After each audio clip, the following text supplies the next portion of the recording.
Hindi maganda ito. Lola, Naubos ko na ang 100 taon ng aking lakas. Ngunit hindi ko pa rin mabago ang kapalaran. Kaya ko lang siyang gisingin ng panandalian. Tanggapin niyo na ang katotohanan. Hindi. Hindi. Kayo po ay si Kunlun Zhangjiao? Isang makapangyarihang immortal? Sigurado po akong may paraan pa kayo. Ehem, Ano? Apo. Apo ko. Lola,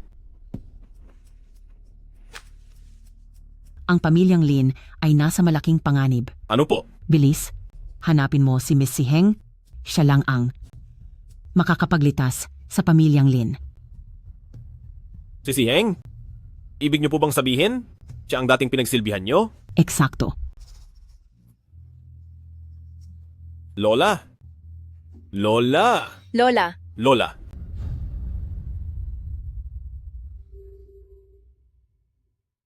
sabi noon ni Lola, parang siyang isang Diyos, na kayang humawak sa buhay at kamatayan, alam ang bawat sanhi at bunga, tagatupad ng batas ng langit, nabubuhay kasabay ng mundo, at iginagalang ng lahat. Balita ko ay nanirahan si Miss sa pamilyang San, 3 taon na ang nakakalipas, noong ang pamilyang San ay minamalas at nawawalan na ng pag-asa, ngunit sa loob lang ng isang gabi ay bigla silang nagbagong buhay. At nang simulang igalang ng pamilyang San si Missy, ay sa loob lamang ng 1 taon, ang pamilyang San ay naging pinakamayaman sa Rongcheng.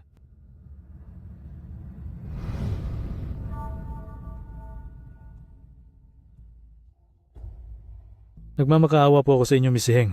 Para sa buong angkan ng pamilyang San, pakibago po ang aming malupit na kapalaran. Ang mga anak ng pamilyang San ay nalinlang. Kahit nahukay ang Dragon Eye Stone, ay naputol naman ang swerte ng lupa. Ngayon narito na ang parusa ng langit. Maawa po kayo, Miss Heng. Tulungan niyo ang pamilyang San. Gusto mong baguhin ko ang iyong tadhana? Ikaw? Alam mo ba ang kapalit? Alam ko po. Handa akong maglaho ang aking kaluluwa. Kapalit ng kapayapaan ng aking buong angkan. Simula ngayong araw, ang pamilyang San ay sasamba sa inyo. Papatayuan kayo ng rebulto, sasambahin araw-araw, at mag-aalay taon-taon hanggang sa mawala ang parusa ng langit. Sige, ang hiling mong iyan ay tinatanggap ko. Siguraduhin mong hindi mo sisirain ang usapan.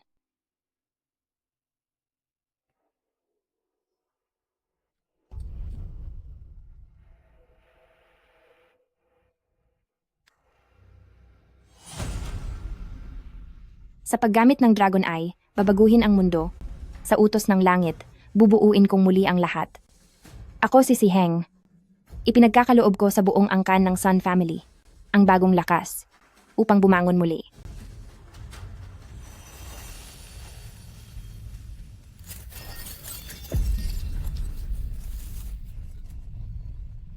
Nagbalik nga ba talagang buhay? Salamat. Salamat, Miss Heng, sa pagligtas sa pamilyang Sun. Ang Dragon Eye Stone, kapag naisuot na, ay hindi na maaaring alisin hanggang sa mawala ang mga kasalanan at mapawi ang sumpa.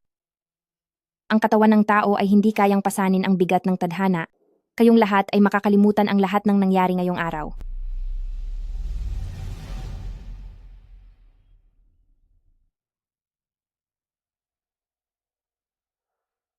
Tatlong taon na ang nakakaraan. Nangako ako kay Sun Yudi na babantayan ko ang pamilyang Sun hanggang sa mapawi ang karma sa Dragon Eye Stone. Ngayon, maliit na bahagi na lang ng dilim ang natitira. 1 araw na lang at maaari na akong umalis.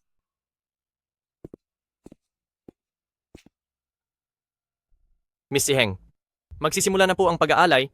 Maaari na po kayong tumuloy.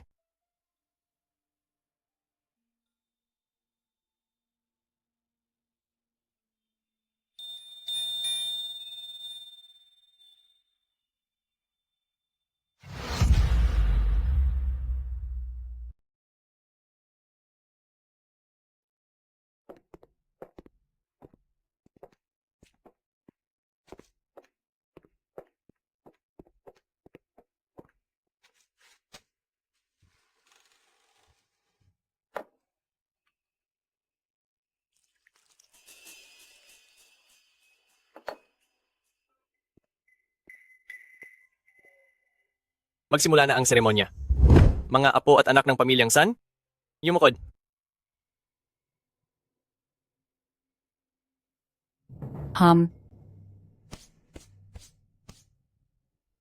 Lahat tayo ay nakaluhod na nagbibigay galang, pero siya, nakaupo lang na tila ba normal lang iyon? Hindi ba siya natatakot na mapaikli ang buhay niya? Auntie, hindi niyo po ba nakita? Ang suot niya ay isang lotus silk gown na nagkakahalaga ng 81,000 dolyar kada gramo at ang sapatos niya ay 3 milyong dolyar ang halaga na gawa sa balat ng pulang usa. Maging ang kuya ko ay personal na nagsisilbi sa kanya, ang mga hindi nakakaalam ay aakalaing siya ang tunay na pinuno ng pamilyang Sun. Sa luho ng pamumuhay niya, ang mga gastusin niya sa loob lang ng 1 taon ay katumbas na ng 10 taong budget ng ating pamilyang Sun. Higit pa doon, tingnan niyo ang hair clip sa ulo niya. Iyan ang Dragon Eye Stone ng pamilyang Sun na hinukay natin na itinuturing ni Lolo na isang pamana, ngunit ngayon ay inangkin na niya para sa sarili niya. Hay, tila nga siya ang itinatagong boss ng pamilyang Sun. Siya? Isang taong nakikinabang lang sa pamilyang Sun, hindi siya karapat-dapat magsuot ng Dragon Eye Stone. Dapat siyang paalisin. Ang taong ito ay puno ng kamalasan. Kung ganoon, huwag nating hayaan na maging sagabal siya sa paningin nyo. Kayong mga tauhan, Bitawan niyo ako. Alis. Teka, Bitawan niyo ako. Huwag kang malikot. Bitawan niyo ako. nagawa niyo pang paalisin ang anak ko? Talagang wala na kayong respeto. Hi, Auntie. Ngayon ang seremonya ng pamilyang Sun, mahirap siyang kalabanin sa pagkakataong ito. Ang batang iyan, pagsisisihin ko siya. May parating na bisita. may bisita? Ngayon ang malaking araw ng seremonya ng ating pamilyang San. Bakit may ibang taong pupunta rito?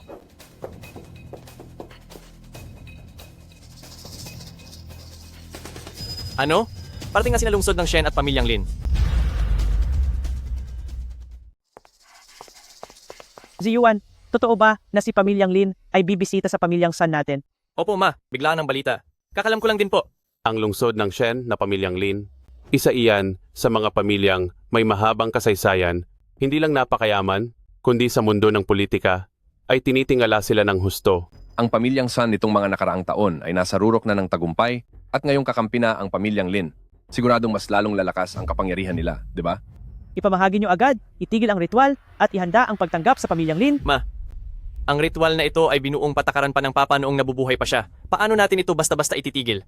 Naku, ang ritual ay pwedeng gawin taon-taon. Pero kapag nalampasan natin ang pamilyang Lin, wala na tayong makukuhang pagkakataon ulit. Bilisan niyo na. Nakababatang kapatid na babae, tulungan mo akong asikasuhin si Miss Siheng. Kukumbinsihin ko si Mama, hindi dapat matigil ang ritual. At bakit ko naman siya pagsisilbihan? Ako ang eldest miss ng pamilyang Sun. Hi. Ziyuan? Sige na, pumunta ka na doon. Kami na ang bahala. Kay Miss Siheng. Sige. Huwag kang mag-alala. May paraan ako para mapaalis siya sa pamilyang Sun.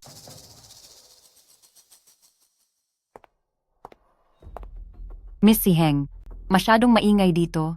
Dadalhin kita sa silid para makapagpahinga.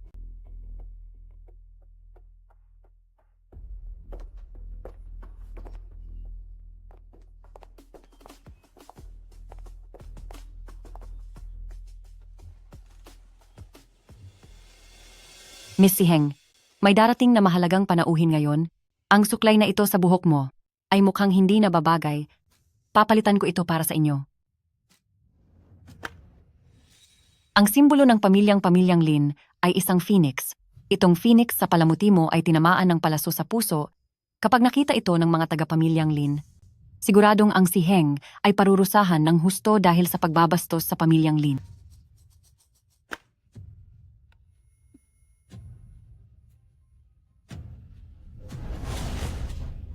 Auntie.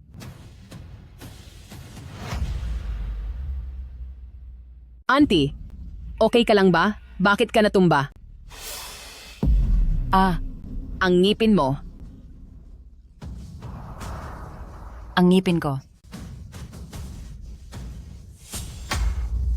Ang malanding babaeng iyon, anong klaseng panlilinlang ang ginamit niya? Auntie, sabi ni Papa, Hindi pangkaraniwang tao si Binibining. Si Heng posible kayang. Bakit ka nag-overact? Minalas lang talaga ako ngayong araw. Auntie, mas mabuti pang asikasuhin mo muna ang mga sugat mo.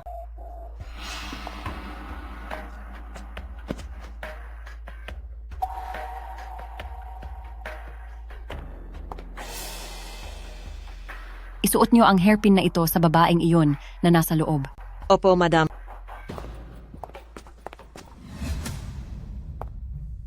Auntie, tingin mo ba kay si Heng? Posible kayang galing siya sa isang mahalagang pamilya? Imposible. Ang lahat ng nangyari ngayong araw ay isa lamang pagkakataon. Madam, nasunod na po ang inyong utos. Napalitan na po ang hairpin ni Binibining si Heng. Hump, si Heng, tapos ka na. Naglakas loob kang isuot ang hairpin na may sumpa kay pamilyang Lin at nagpakitang gilas ka pa sa lahat. Walang sinuman ang makapagliligtas sa iyo. Kanselado na ang sakripisyo. Hindi ko mapilit si nanay. Nasaan si Miss Si Heng? Hindi ba't sinabi ko na sundan mo siya? Narito na si Miss Si Heng.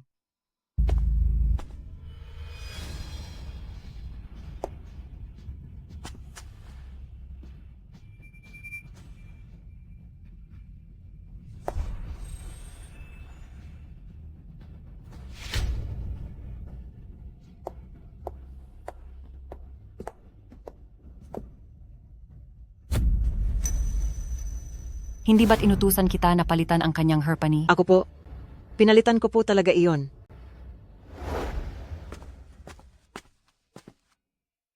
Miss Si Heng, pakiusap po. Huwag niyo po akong pahirapan.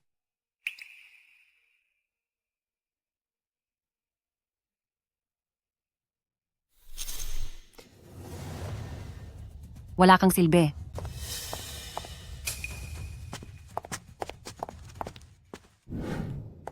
Miss Si Heng, paumanhin po. Ginamit ni nanay ang kanyang buhay para takutin ako, para ipakansela ang sakripisyo. Ayos lang. Dumating na ang batang Panginoon na si Pamilyang Lin dala ang mga bihirang kayamanan.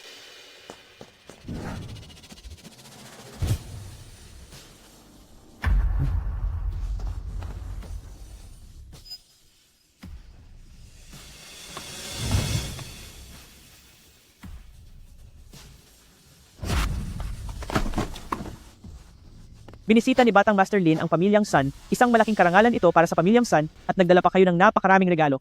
Naku, napakaswerte talaga namin. Ginang Sun, nagkakamali po kayo. Ang mga regalong ito ay para kay Miss Si Heng.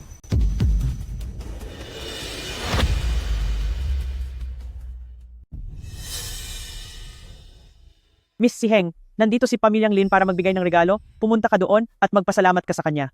Hindi ko tatanggapin ang regalo. Tama ba ang narinig ko? Hindi lang siya hindi nagpasalamat, tinanggihan pa niya ang regalo ni Pamilyang Lin. Personal na nagbigay ng regalo si Pamilyang Lin, isang bagay na hindi man lang mapangarap ng iba. Itong si Missy, napakayabang talaga. Ano bang nangyayari sa kanya? Gusto ba niyang mapahiya ang pamilyang Sun sa harap ng maraming tao? Hepag, ilang taon na siyang umaasa sa pamilya natin. Bukod sa pagiging palamunin, binastos pa niya si Pamilyang Lin sa pagkakataong ito. Huwag kang magpadala sa kanya. Opo ma, bihirang mangyari na personal na magbigay ng regalo si Young Master Lin. Ito ay isang bagay na ipinagdarasal ng marami. Makinig na po kayo kay Auntie. Kahit gaano pa kalaki ang pinagmulan mo, Si Heng, kami sa Pamilyang Sun pa rin ang bumuhay sa iyo, kaya bakit hindi kita pwedeng pagsabihan? Ma, huwag niyo po sanang kalimutan ang huling bili ni Papa bago siya nawala. Noong nakaraang 3 taon, ang daming sakuna na nangyari sa atin. Noong dumating lang si Miss C, naging maganda at matagumpay ang lahat. Ang narating ng Pamilyang Sun ngayon ay dahil sa sarili nating pagsisikap at walang kinalaman sa kanya. Si Heng, huwag mong abusuin ang bait namin. Binigyan ka ni Pamilyang Lin ng regalo. Dahil sa reputasyon naming mga Pamilyang Sun, kaya magpasalamat ka na at tanggapin ito. Siya pala si Miss Si Heng. Kamukhang kamukha niya ang nasa larawan at mukhang napakabata pa niya.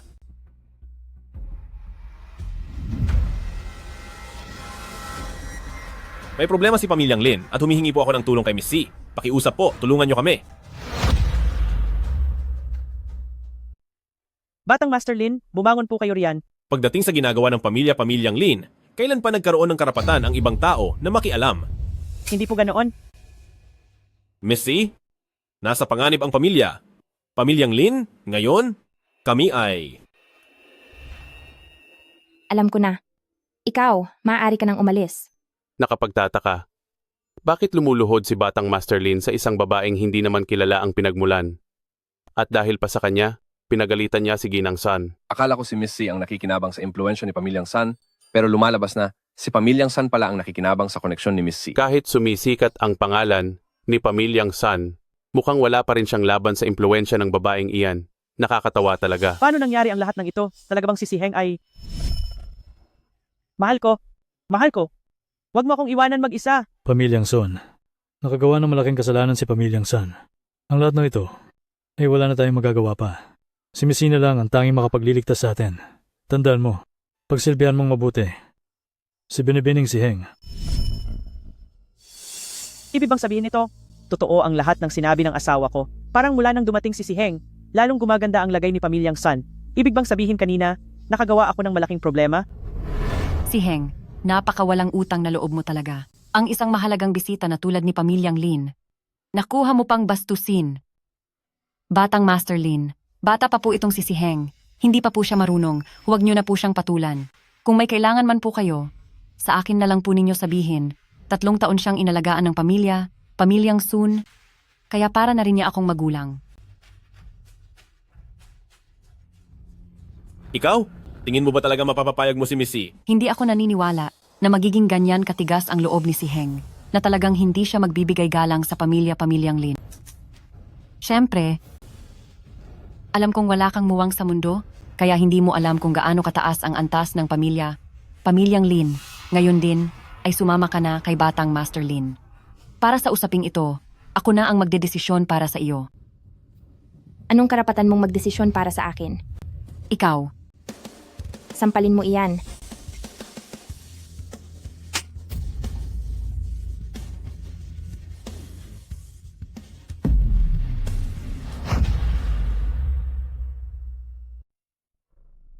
Sinampal mo talaga ako. Patawad po, Auntie. Hindi ko po sinasadya. Hindi ko alam kung anong nangyari. Ang pamangkin niyang iyan ay talagang sinampal si Auntie sa publiko. Napaka-interesante nito. Napakapahiya sa harap ng ganitong mahalagang okasyon. Nakakahiya talaga. Ikaw na babaeng ahas ka. Anong panloloko na naman ang ginawa mo? Bakit hindi niyo pabilisan at turuan siya ng leksyon? Wala siyang disiplina. Wala siyang respeto sa nakatatanda kahit paaso lang siya sa bahay ng may-ari. Auntie, tumigil ka na sa pagsasalita. Sabi ni tatay, si Miss C ay ang ating tagapagligtas. Kung wala siya, ang ating pamilya ay matagal na sanang nawala. Hindi ako naniniwala riyan. Noong krisis ng Pamilyang San, 3 taon na ang nakararaan. Iyon ay dahil pinoprotektahan tayo ng langit. Kinaya natin iyon ng mag-isa. Anong kinalaman niya roon? Miss C, nakikiusap ako sa inyo. Iligtas niyo ang Lola Sungko. Kung handa po kayong tumulong, ako na si Pamilyang Lin ay handang sundin ang lahat ng inyong kondisyon at maglilingkod kami sa inyo habang buhay. Kung papayag tayo kay Pamilyang Lin, kapag may tulong na ni Pamilyang Lin sa hinaharap, kahit pa magkaroon tayo ng problema kay si Heng, ayos lang iyon.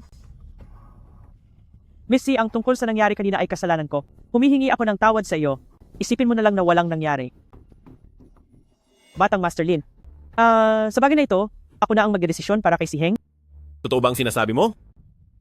Siyempre naman. Si Miss C ay nakatira pa rin naman sa bahay namin. Ang maliit na bagay na ito ay kaya kong desisyonan. Sino ka ba sa akala mo? Para magdesisyon para sa akin?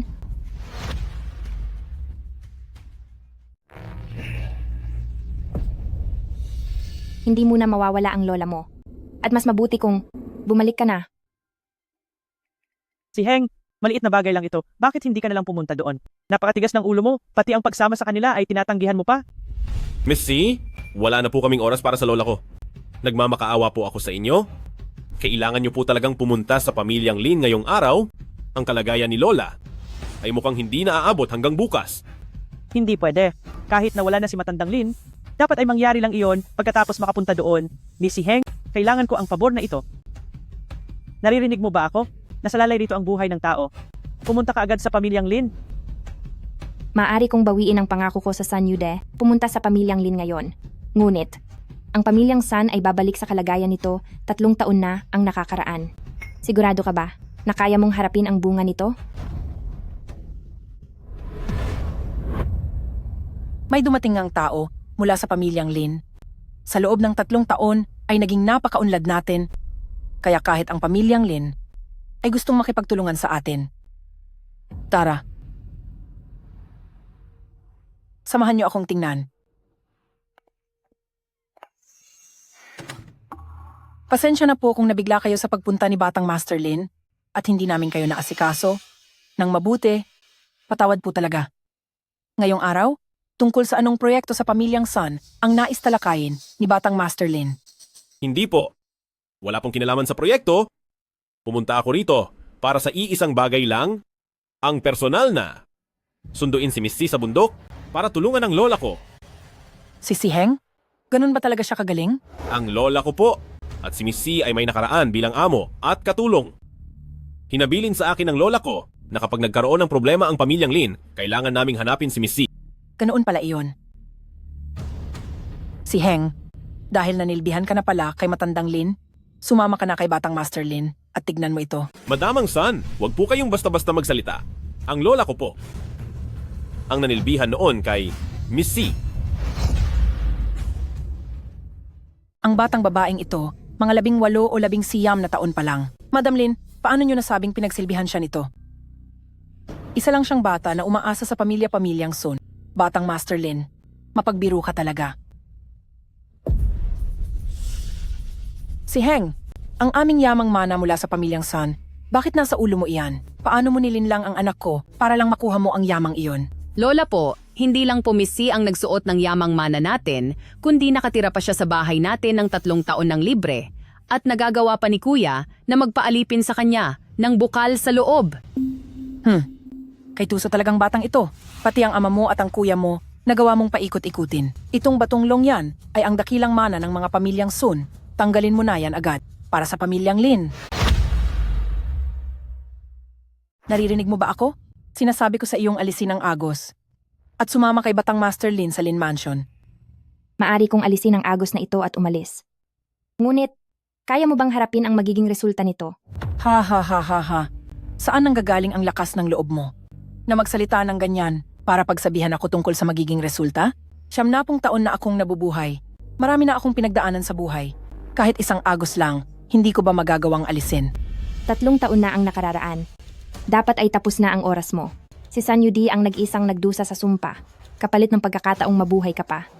Ang buhay na ito ay hindi na dapat umabot hanggang ngayon. Kapag naalis ang Agos na iyan, darating agad ang parusa ng langit. Ma, huwag kang makinig sa mga kalokohan niya. Sa tingin ko ay gusto mo lang ang kayamanan ng pamilyang Sun, kaya ka gumagawa ng nakakatawang dahilan na, yan. Kinuha mo ang aming kayamanan, kaya dapat lang na ibalik mo ito sa amin. Tama. Ang Agos na ito ay kukunin ko na ngayon. Lola, huwag po ninyong kalimutan. Ang huling habili ni Papa bago siya mawala. Huwag na huwag pagagalitin si Miss C, kahit ano pa ang hingin niya, ay dapat ibigay ng pamilyang Sun ng walang kondisyon. Ang papa mo noon ay hindi na nakakapag-isip ng maayos. Isa lang siyang hamak na babae na pumunta rito sa pamilyang Sun. At inagaw ang hindi sa kanya, dapat ba talaga natin siyang ituring na parang kung sino? Hindi ako naniniwala ngayon na kung huhubarin ko ang Agos na ito, may masamang mangyayari. Kapag tinanggal ang Agos, darating ang parusa. Ang magtatanggal ay mawawala. Mawawala? Titingnan ko nga ngayon kung talagang mawawala ako. Lola, wag po. Ziyuan, hayaan mong alisin ng lola mo. Ang mga gamit ng pamilyang Sun ay hindi nararapat isuot ng katulad niya.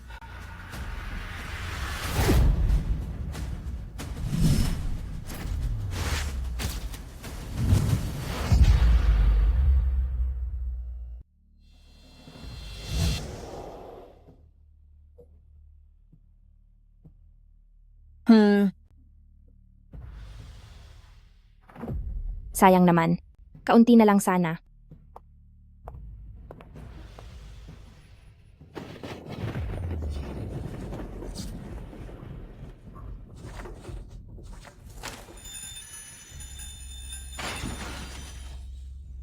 Namamalik mata ba ako?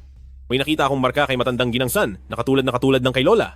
Bakit parang biglang lumamig ng ganito? Maayos naman ang karatula. Bakit ito biglang mahuhulog? Ang mga sinabi ni Miss C, posible kayang magkatotoo? Maliwanag naman kanina, pero nung kinuha ni Madamang San ang hiyas, ay nag-iba ang panahon paanong nagkataon ang lahat ng ito? Ma, ayos naman ang lahat. Paano nahulog ang karatula? Ito ay masyadong nakakatakot. Anong nakakatakot? Luma na ang karatula at hindi na ayos. Wala itong ibig sabihin. Hemp. Si Heng, sabi ko na nga ba, gusto mo lang angkinin ang kayamanan ng aking pamilyang Sun. At sinasabi mo pa na may parusang darating mula kay pamilyang Sun na ang kukuha nito ay mawawala. Tingnan ninyong lahat. Kinuha ko ang batong Dragon Eye. Hindi ba't maayos pa naman ang kalagayan ko dito?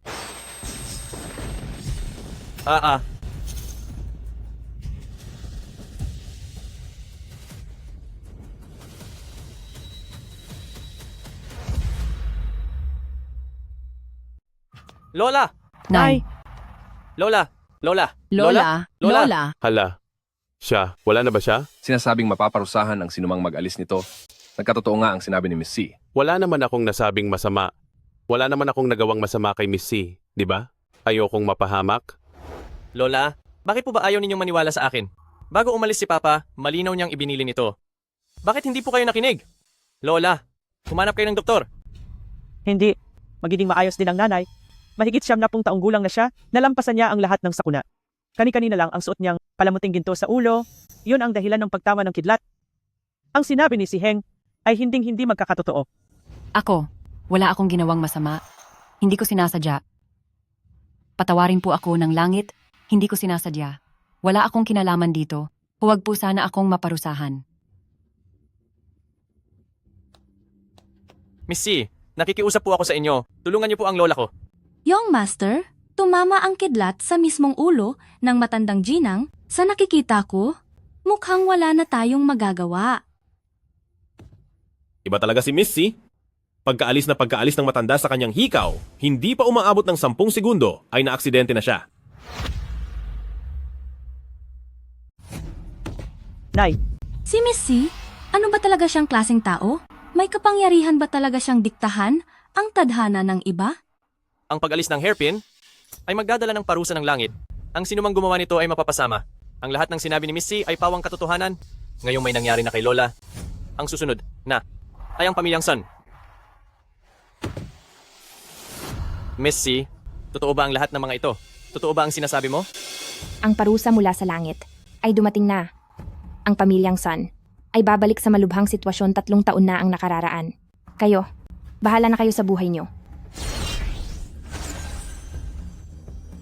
Miss C, nagmamakaawa ako. Huwag mong sukuan ang pamilyang Sun. Ang lola ko ay nakakuha na ng nararapat na parusa para sa kanya. Ako ngayon mismo ang hihingi ng tawad para sa kanila. Ang lahat sa mundo ay may kapalit. Wala sana akong balak na makialam. Pero ang pamilyang Sun ang kusang sumira sa usapan, kaya ang pamilyang Sun ay dapat lang dumanas nito. Mula ngayon, hinding-hindi na ako tutapak muli sa pamilyang Sun. Miss C, parang awa mo na po. Huwag mo po kaming iwan. Ziyuan, tumayo ka nga riyan. Huwag kang magmakaawa sa kanya, kahit pa may mangyari sa lola mo. Aksidente iyon at tadhana, anong kinalaman niya roon? Huwag mo siyang pigilan. Hayaan mo siyang umalis kung gusto niya. Aasa na lang ba ang lahat sa pamilyang Sun? Sa kanya habang buhay?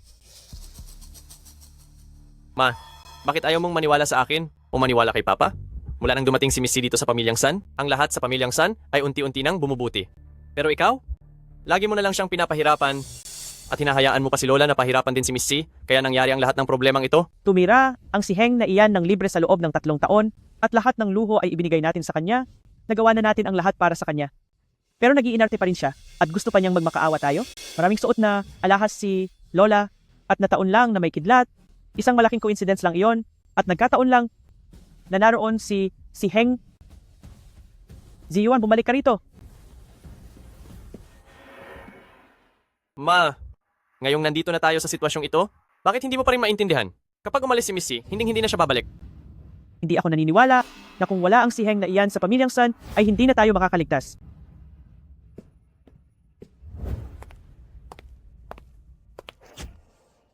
Ang ugnayan ko sa pamilyang Sun ay tapos na. Ang kapalaran ng pamilyang Sun ay wala nang kinalaman sa akin.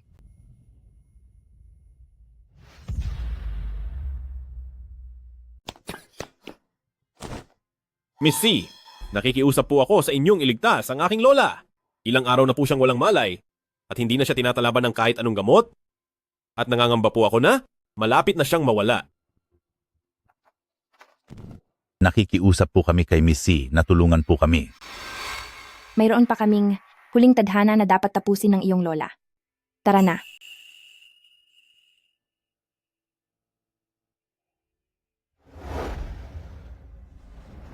Nang makaalis si Miss C, nabalot ng itim na enerhiya si Pamilyang Sun. Si Miss C, siguradong hindi siya karaniwang tao.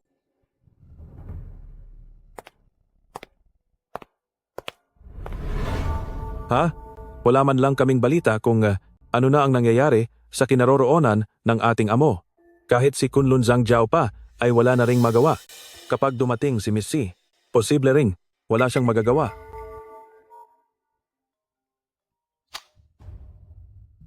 Hoy! Ano? Pumayag si Miss C na iligtas si Lola at kasalukuyan na siyang papunta rito. Mabuti. Maghahanda na ako agad. Sabi ni Kuya, papunta na si Miss C rito sa pamilyang Lin. Makinig kayo. Ang buong pamilya Lin ay dapat maghanda ng pinakamagarbong pagtanggap para kay Miss C. Opo. Itong Miss C na ito, ano ba talaga ang background niya? Bakit tinitingala siya ng ganoon sa pamilyang Lin? Hi, hindi ba nasabi na sa atin iyon ni Madam dati? Si Miss C, sa pamamagitan lamang ng isang salita, ay kayang malaman ang kapalaran ng buhay o pagkawala ng tao. Hindi ako naniniwala dito sa mundong ito paanong magkakaroon ng ganoong misteryosong bagay. Huwag niyo siyang pag-usapan ng ganyan. Kayong lahat, sumama kayo sa akin sa main gate para sumalubong. Opo.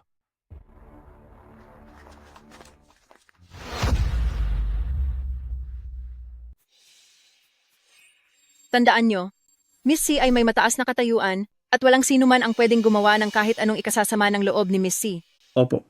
Opo. Sabihin mo nga, talaga bang si Miss C ang makakapagpagaling sa matanda? Kung hindi niya ito mapagaling, hindi ba't masasayang lang ang lahat ng pagod natin? Kung yan ang sabi ni Eldest Miss, siguradong may mabigat siyang dahilan, kaya tumahimik ka na lang.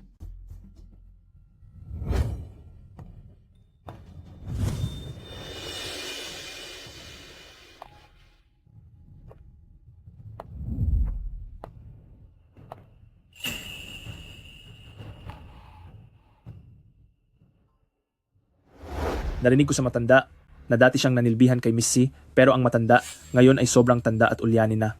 Bakit parang itong si Miss C ay mukhang napakabata pa rin? Ha? Oo nga no. Kung iisiping mabuti, ang taong pinagsilbihan ng matanda dapat ay hindi bababa sa 100 taon na ang edad. Pero itong si Miss C kung titingnan mo ay mukhang 18 o 19 na taon lang ang edad. Paano? Miss C. Pagkalipas ng maraming taon, bakit ang sitwasyon ni pamilyang Lin ay naging ganito? Ilang araw na ang nakalipas. Sunod-sunod ang kakatwang nangyari sa pamilyang Lin. Ang lola ko ay nakaramdam ng matinding sakit at inutusan niya ako na kailangang mahanap si Miss C para makiusap kay Miss C. Natulungang iligtas ang aking lola. Huwag magmadali.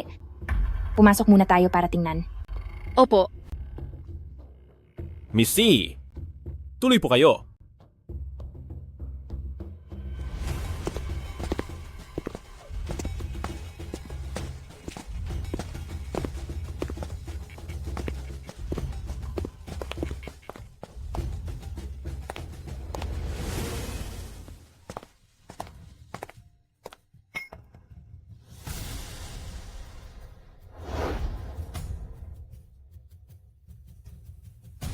Ang larawang ito ay napaka-importante kay Lola na inaalayan niya araw-araw.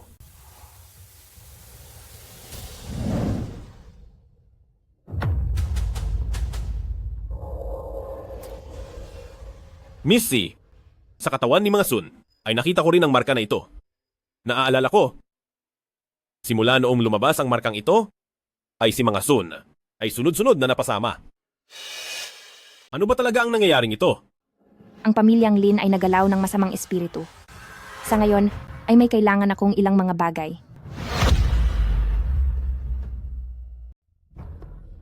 Miss C, handa po akong sumunod sa inyong mga utos. 3 mahiwagang kagamitan.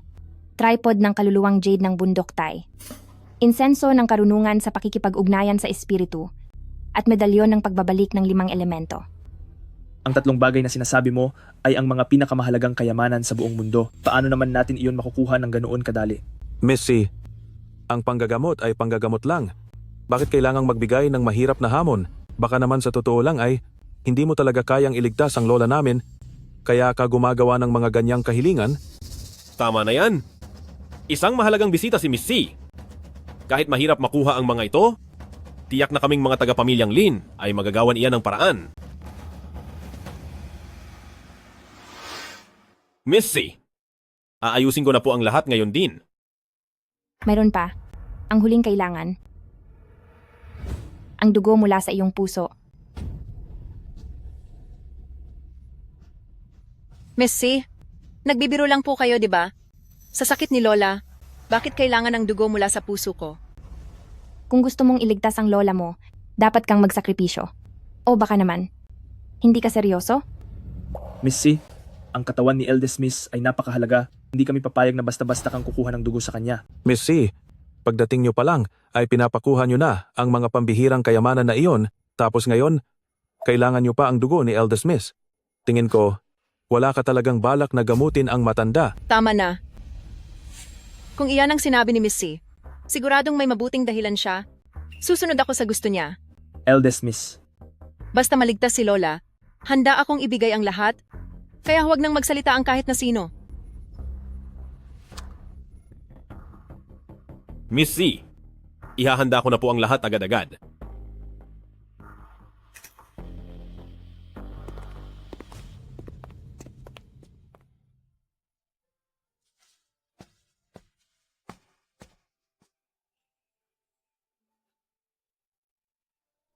Amo, nandito na ba kayo?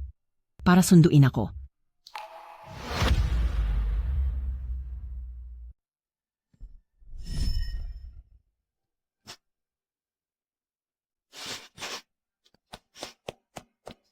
Akin na to. Ang pagkain ko.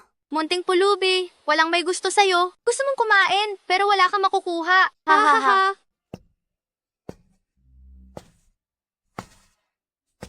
Ibalik niyo ang pagkain ko. Ang lakas ng loob mong agawan kami ng pagkain?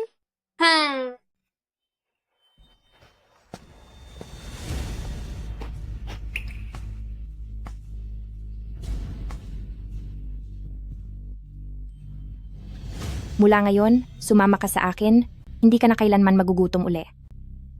Opo.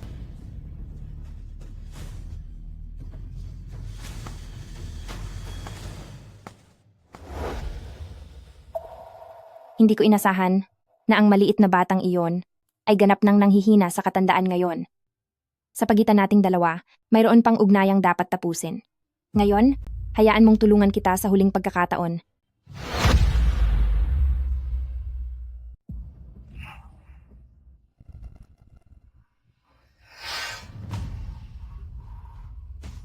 Amo?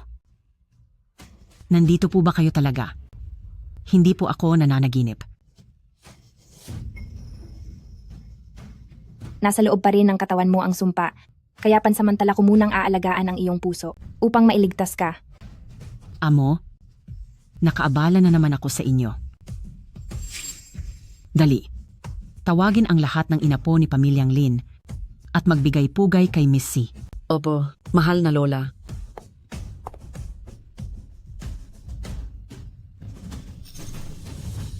Amo,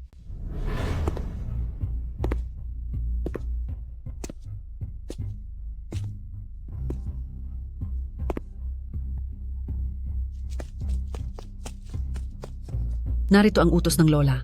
Lahat ng inapo ni Pamilyang Lin, pumunta agad para magbigay-pugay kay Miss Siheng.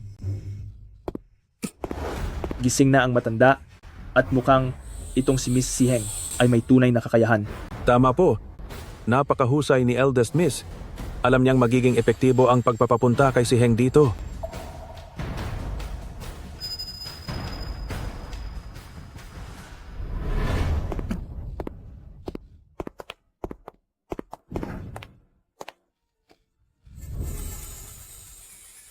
Makinig kayong lahat. Si Missy, ang aking Panginoon, at simula ngayon, rerespetuhin niyo siya ng lubusan. Lahat ng tungkol sa pamilyang Lin ay simula. Ngayon ay dedesisyonan ni Missy. Lola, huwag po kayong mag-alala. Sisiguraduhin naming maaalaga ang mabuti si Miss C. Mabuti.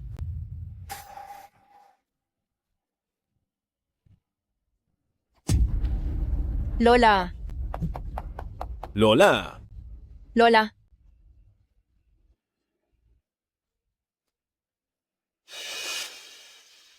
anong nangyayari sa Lola? Miss C, maayos lang si Lola kanina. Bakit bigla siyang nagsuka ng ganito? Mas lumala pa ang sakit ng lola kumpara kahapon. Missy, ano ba talagang ginawa mo sa matanda? Sinabi na ni Lola, ang buong pamilyang Lin ay rerespeto kay Miss C. Huwag kayong mawalan ng galang. Hindi siya may sakit. Ang pamilyang Lin ay pinamumugaran ng sumpa.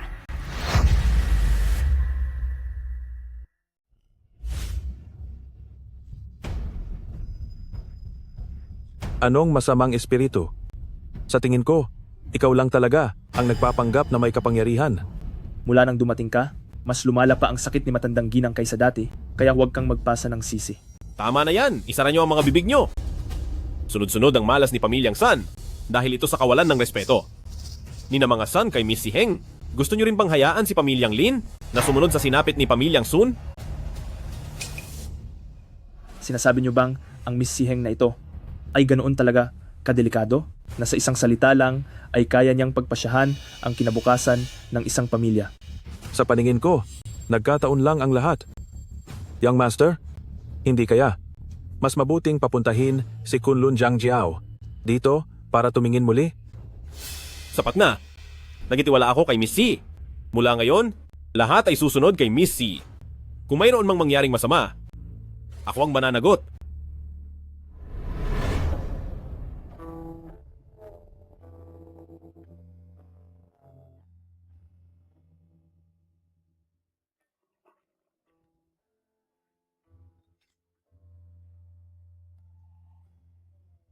Miss Si Heng, may pag-asa pa po ba ang matandang ginang?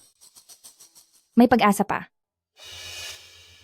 Sinasabi niyo lang na may pag-asa, pero kailan niyo ba talaga gagamutin ang aming matandang ginang?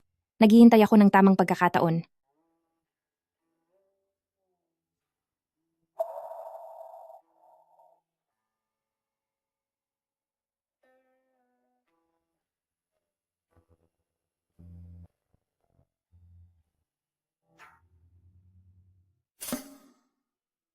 Ang tamang pagkakataon ay narito na.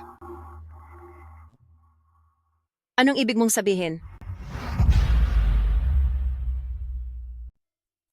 Gabing-gabi na at hindi pa natutulog, pumunta rito para gumawa ng ritual. Hindi talaga ako naniniwala na kaya niyang iligtas ang matandang donya. Si Binibining si Heng at si Eldest Miss ay nanonood sa gilid, kaya ayusin mo ang kilos mo. Lin Zuoyo, handa ka na ba? Opo, handa na po ako.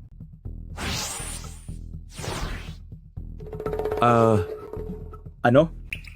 Kailangan ko pa ng mga personal na gamit ng matandang donya. Kayong mga naririyan, kunin ninyo ang headband ng matandang donya. Miss Lin, oras na para kumilos ka. Miss C, ano po ang gagawin ko? Kung magliligtas ka ng tao, gawin mo lang. Bakit kailangan mo pang idamay ang eldest miss namin? Baka mamaya, kapag nabigo ka, gawin mo pa. Si Eldest Miss na iyong palusot. Ang nangyari kay Shunyan ay hindi dahil sa sakit, kundi dahil may nagnanakaw ng kanyang suwerte at kumukuha ng kanyang buhay. Ninanakaw mo ang lahat kay Shunyan, oras na para ibalik mo ito. Paano itong nangyari? Kahit sa mga pulubing nakakasalubong ni Eldest Miss ay nagbibigay siya ng tulong, paano naman niya magagawang saktan ang matanda? Tama, palagay ko, nanloloko ka lang. Kaya ibinibintang mo ang lahat kay Eldest Miss. Iyan din ang tingin ko. Dahil hindi niya kayang iligtas ang ating matanda, idinadamay at pinaparatangan niya si Eldest Miss, may konsensya ka pa ba? Missy, mula pagkabata ay madasalin at mabait na ang kapatid ko. Lumaki rin siya sa tabi ni Lola. Tignan mo po. Baka nagkakamali lang? Ang tama at ang mali, malalaman natin kapag sinubukan. Sabi ng matandang ginang, ay ikaw pamilyang Lin ang masusunod. Pero akala mo naman ay kung sino ka na, kung ano-ano na ang sinasabi mo. Missy, ayos lang kahit anong sabihin mo tungkol sa akin. Basta maligtas mo lang si Lola. Eldest Miss, sa ganitong sitwasyon, pinagtatanggol mo pa siya. Tama, paalisin siya. Hindi lang siya nanloloko sa mga ritual. Sinisiraan pa niya si Eldest Miss. Hinding-hindi namin papayagan na kahit sino ay dungisan ang pangalan ni Eldest Miss. Tama na. Hayaan si Missy na sumubok. Missy, naniniwala ako na hindi mo sasaktan si pamilyang Lin. Missy, itutuloy niyo lang po. Kapag napatak na ang dugo mula sa puso diyan sa ibabaw, ang lahat ay mahahayag na. Ito. Ay nako.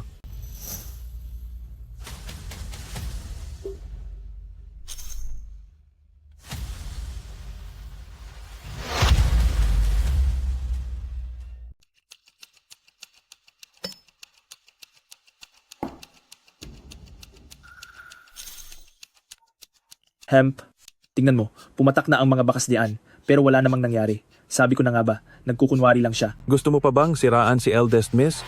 Ngayong napahiya ka na sa sarili mong gawa, wala ka ng lusot.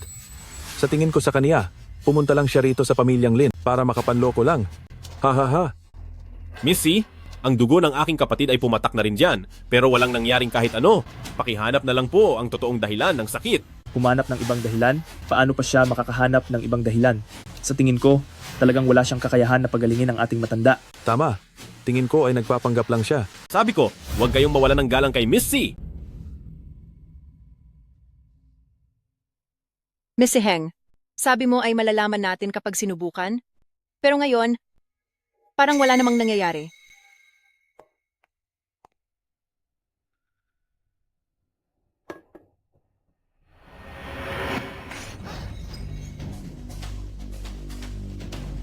Ang dugong ito ay hindi sa iyo.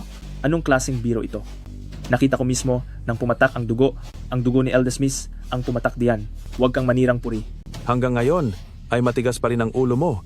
Aminin mo na lang kung hindi mo kaya. Kung hindi, kung ipagpapatuloy mo pa itong palabas na ito, baka may mga taong mapahiya na talaga. Missy Heng, malubha na ang kalagayan ng lola ko. Wala na akong oras para makipaglaro sa inyo. Kung wala talagang magagawa si Missy, ngayong gabi, itigil na natin ito.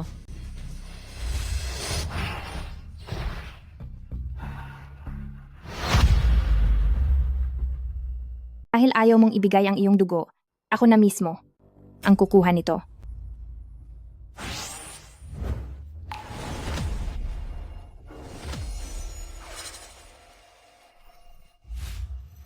Tumigil ka.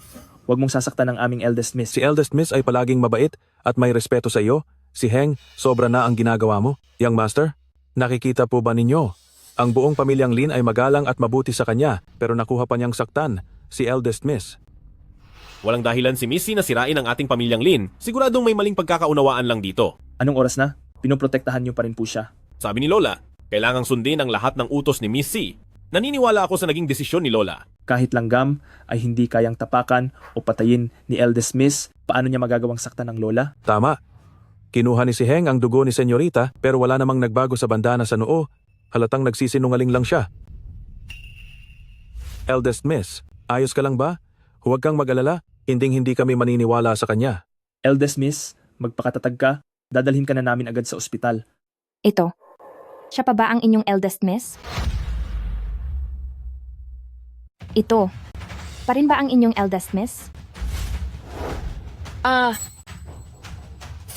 Anong nangyayari dito?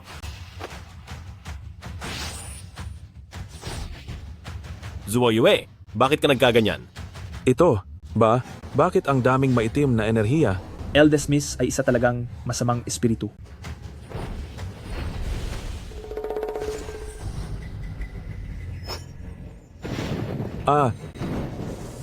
Huwag kayong maniwala sa kanya. Gumagamit siya ng mga masasamang ritual para lokohin ang lahat. Hindi ko sinaktan si Lola. Ginagawa ko ang lahat para kay pamilyang Lin. Ako ang pinakamasunurin. Gising na po ang matandang ginang.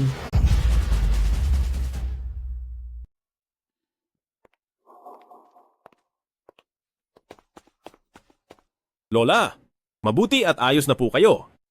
Oo. Mabuti naman, ligtas na ang matandang ginang. Hindi ko akalain na napakabilis makakaget over ng matandang ginang para makalakad na agad. Ah, Lola. Lola! Amo, nailigtas mo muli ang buhay ko. Lola, wag po kayong maniwala sa kanya. Isa siyang masamang babae. Gusto niyang ipahamak ang pamilyang Lin. Lola, paalisin niyo na po siya agad dito. Tumahimik ka. Palihim kang nagsasanay ng ipinagbabawal na teknik pero pumalpak ang iyong plano at ngayon ay pinaparusahan ka na ng sarili mong gawa. Itutuloy mo pa ba ang iyong pagkakamali?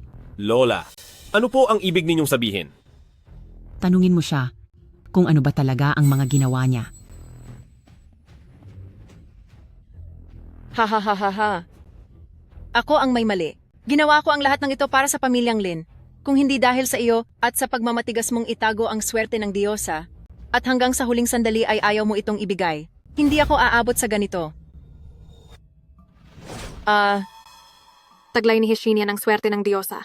Kapag nakuha natin ang kanyang swerte, ang pamilyang Lin ay siguradong mananatiling matatag at masagana.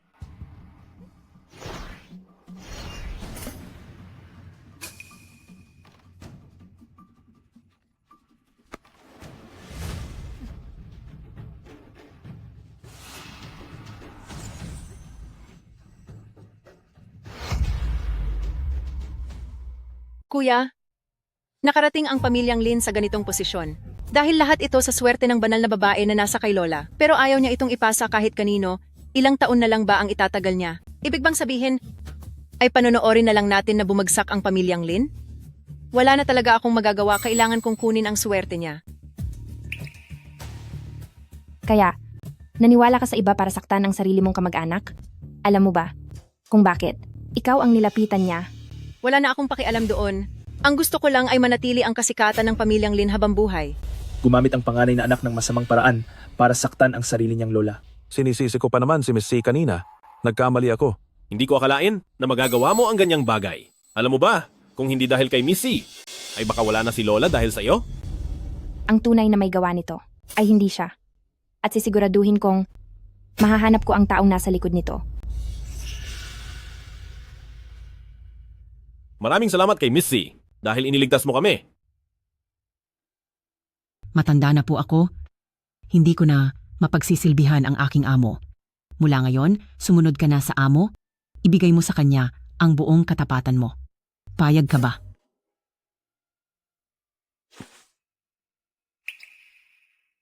Lolo, hindi ko po kayo bibiguin. Sige. Para naman sa iyo, manatili ka sa silong habang buhay. Kung kailan ka na magbago, saka ka lang makakalabas. Hindi ito patas. Bakit ikaw lang ang pwedeng magkaroon ng swerte ng banal na babae, habang ako ay hindi? Napakahangal mo talaga. Ang swerteng iyan ay handog ng ating amo. Kung wala ang amo, ay hindi mabubuo ang pamilyang Lin ngayon. Ang swerteng ito, kung ibibigay ito sa iyo ng amo, tsaka mo lang ito makakaya. Kung hindi ito ibibigay ng amo, kahit pilitin mo, ay tiyak na kapahamakan ang idudulot nito. Maging mabuti ka, doon ka lang makakakuha ng biyaya. Nanira ka ng sariling pamilya. At nawalan ng dangal. Sa huli, ikaw rin ang mapapahamak. Miss Siheng, maraming tao po sa labas ang gustong makipagkita sa inyo.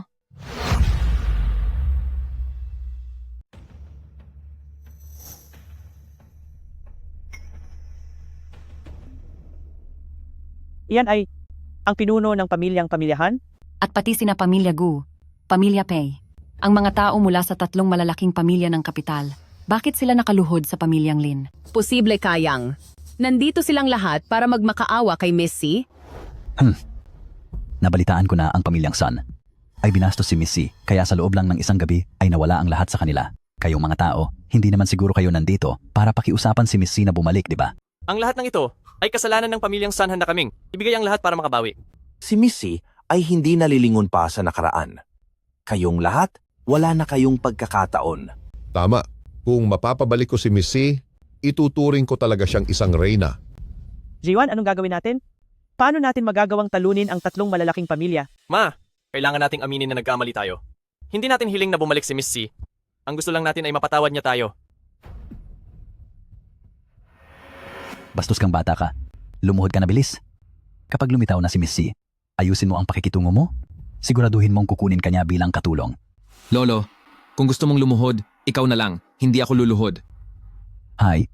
Nababaliw na ba kayong lahat? Bakit niyo ba pinag-aagawan na magmakaawa sa isang matandang babae? Nako, hindi ko maintindihan kung ano ang iniisip ng lolo ko. Gusto pa niya akong pagsilbihin sa isang matandang malapit nang mawala sa mundo. Ang lolo ko rin? Mukhang nalilito na rin siya sa katandaan. Mas gusto ko pang maparusahan kaysa maging katulong ng matandang iyon. Nagkakamali kayo. Si Missy ay hindi lang basta matanda. Sus, hindi ako naniniwala. Ang mga pinagsilbihan ng matanda sa pamilyang Lin, kung hindi 70 hanggang 80 taong gulang, siguradong higit 100 taon na. Tingnan ko nga kung ano ang ginawa ng matandang babaeng ito para maloko ang lolo ko.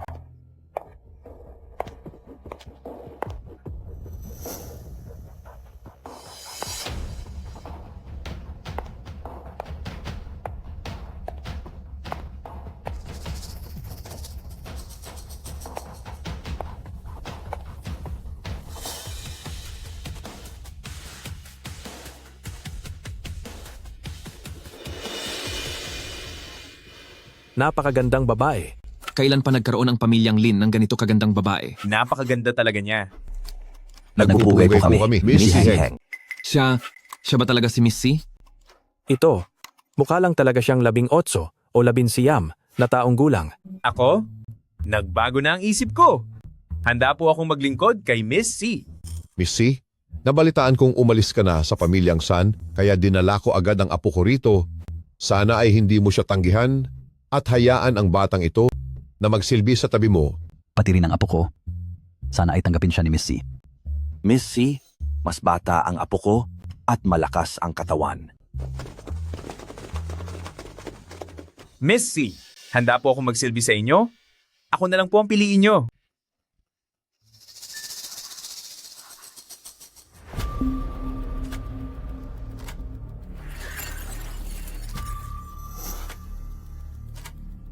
Nay, anong gagawin natin?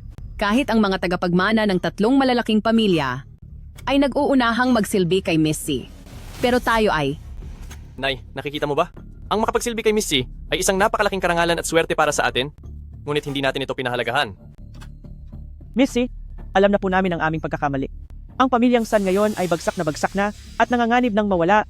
Nakikiusap po kami kay Miss C, iligtas niyo po ang pamilyang San.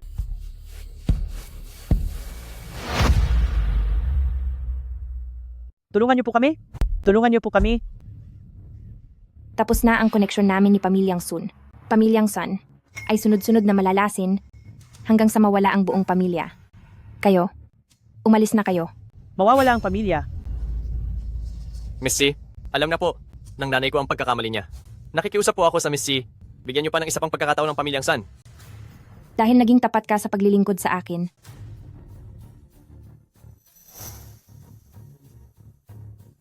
Itong agos na ito, itago mo. Ipagdasal mo gabi at araw nang manatili kang buhay. Habang ang pamilya mo ay wala na.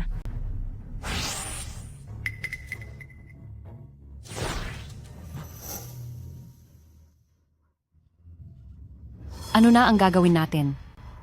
Kuya, gumawa ka naman ng paraan. Nangyari na ang dapat mangyari. Wala na akong magagawa. Dapat lang na. Sisihin ang kamalasan ng pamilyang Sun. Hindi kasi nila. Napangalagaan ang bigay ni Miss C na sobrang laking kayamanan. Nagsusumama po kami sa Miss C. Tanggapin niyo po kami bilang utusan. Napakaraming tao ang gustong maging utusan ni Miss C. Mukhang mawawala ang posisyon ko.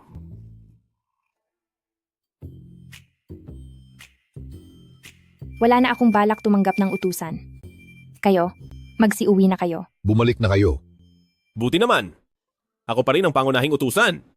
Naku po, ito ay sayang na sayang. Ay naku, ang gustong magsilbi kay Miss C. Hindi pa tayo sapat para doon.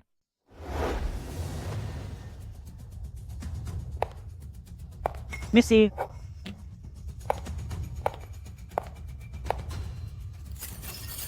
Naku naman, ito na nga. Tingnan ninyo, ano ba ito?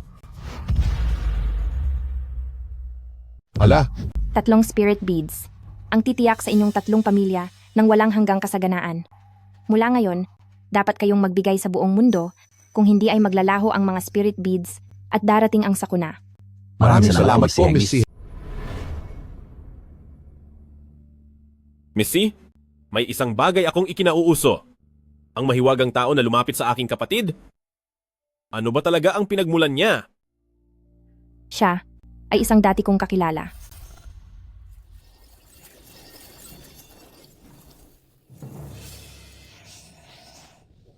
Ito ay... Miss C, ano po ito? Nabanggit na ba ng iyong lola sa iyo ang tungkol kay Chang Yue? Chang Yue?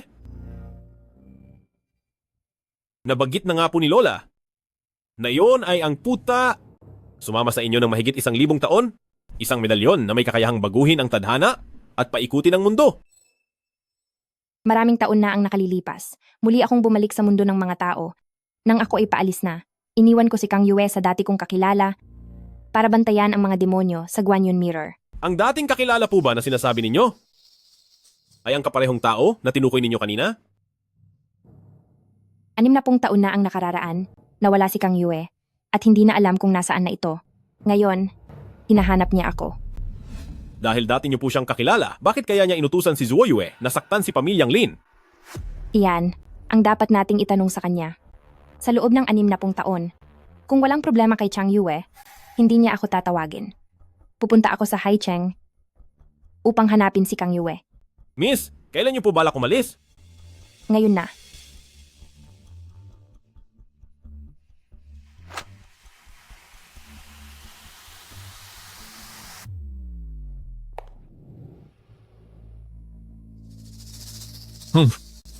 Anim na buwan na?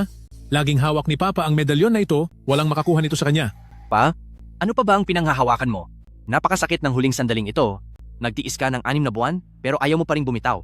Ha? Miss. Hay nako, miss.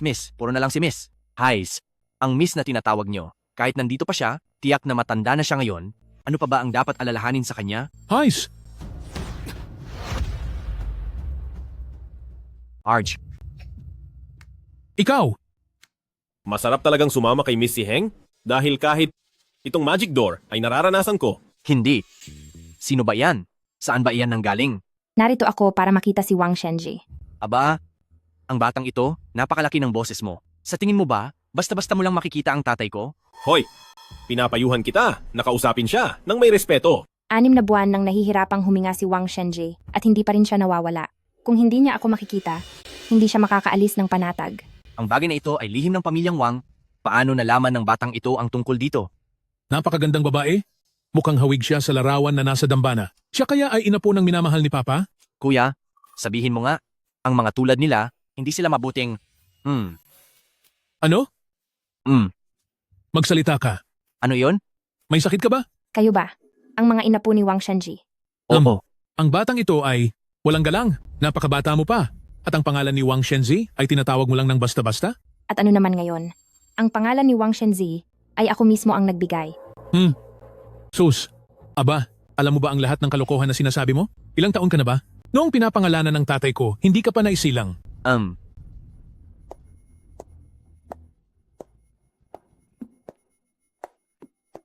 Nagbibigay-pugay po kay Miss. Ha? Miss. Aba, Ang itim na marka? Mayroon din sila nito. Miss Si Heng, ang markang ito, 3 beses na nating nakita. Itong pendante na ito. ang pendanteng ito ay simbolo ng pinuno ng pamilyang Wang. Ang pangalan niyan ay Chang Yue. Ikaw, paano mo nalaman na Kang Yue ang pangalan ng pendante? Mula noong isilang ako, ang Kang Yue ay nasa aming pamilyang Wang. Ito ay sumasagisag sa kapangyarihan at pamana. Ang Kang Yue ko. Kailan pa naging sa pamilyang Wang bilang kapangyarihan at pamana nyo? Napakayabang mo talaga. Ang medalyon na ito ay nasa pamilyang Wang ko na ng mahigit 60 taon. Ilang taon ka pa lang ba? 6 na buwan nang nahihirapan si Wang Shenji sa kanyang huling hininga. Oras na para matahimik na ang kalooban niya.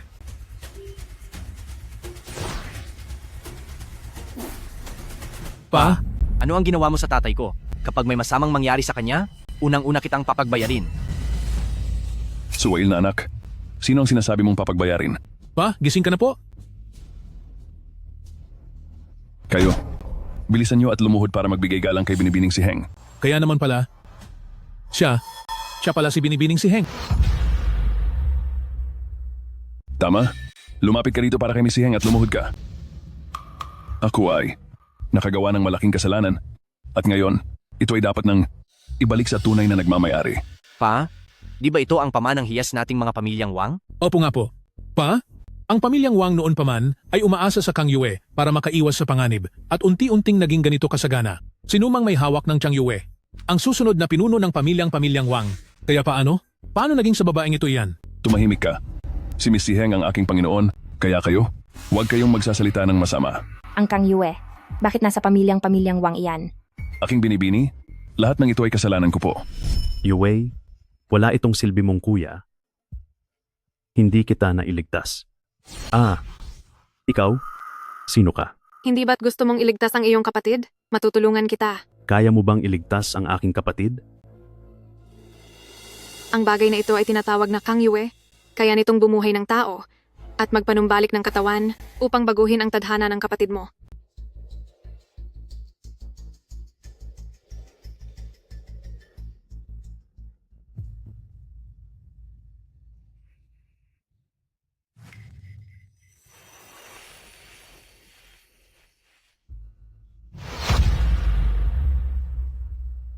Miss, lahat ng ito ay kasalanan ko. Hindi ko dapat naniwala agad sa taong iyon. Nagamitin ang Chang Yue para sa pamilyang Wang upang mabago ang nakatadhana. Matagal kitang hinanap pagkatapos niyon, pero kahit anong gawin ko ay hindi kita makita. Miss, ang katulad ko ay dapat parusahan ng matindi. Noong ginamit mo ang Kang Yue, nailigtas mo ba ang taong gusto mong iligtas? Ang nakababata kong kapatid, sa tulong ng Kang Yue, ay bumuti na ang lagay. Salamat po, Miss. Alam ko po na kung gusto ninyong kunin ang Chang Yue, napakadali lang niyon sa inyo. Binibigyan niyo ako ng pagkakataon. Hayaan na nga. Dahil nakita ko ang iyong katapatan, hindi na kita sisisihin. Salamat po, Miss. May huli ka pa bang kahilingan? Bago ako tuluyang mawala at makita ka, ngayon ay panatag na ang aking loob. Bakante pa ang posisyon bilang pinuno ng pamilyang Wang. Kaya pakiusap, Miss, mula sa 3 kong rebeldeng anak, pumili po kayo ng isa para sa hinaharap ay mapagsilbihan po kayo ng maayos. Heto na naman. Bilang lingkod mo, parang sobrang tindi naman ng kompetisyon? Sandali lang. Tai, ikaw? Sigurado ka ba rito? Ang pagiging pinuno ng pamilyang Wang, ahayaan mong isang batang babae ang magdesisyon? Tama naman. At isa pa, itong hiyas na palawit, napakapunto nito, bakit ito ibibigay sa kanya? Che. Tama na.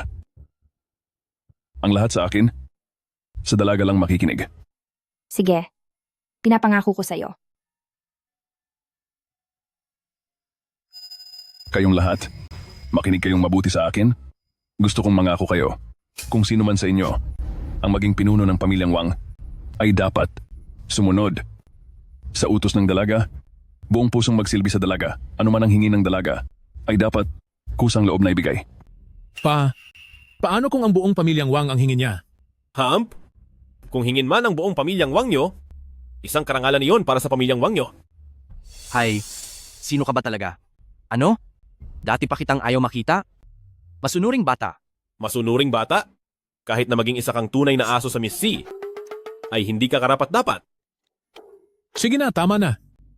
Ha. Ano naman ngayon sa pamilyang Wang? Kung wala ang dalaga, mayroon bang pamilyang Wang ngayon? Kahit parusahan man kayo, ay dapat ninyong tanggapin. Ako, sasabihin ko sa inyo, gusto kong mangako kayo. Kung hindi, itong pamilyang Wang ay mas mabuti pang ipamigay ko kaysa ipamana sa inyo. Sige po, nangangako kami. Sino man ang maging pinuno, ay kikilalanin ang dalaga bilang pinakataas. Tapos na ang tadhana, lahat ng ugnayan ay wala na. Dahil wala nang nagbubuklod, ito ang patutunguhan ng kalangitan.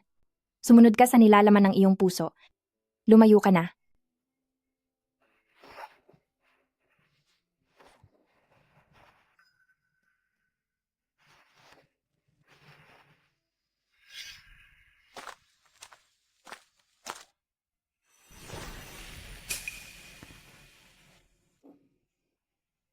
Ikaw, nais mo bang sumama sa akin? Opo.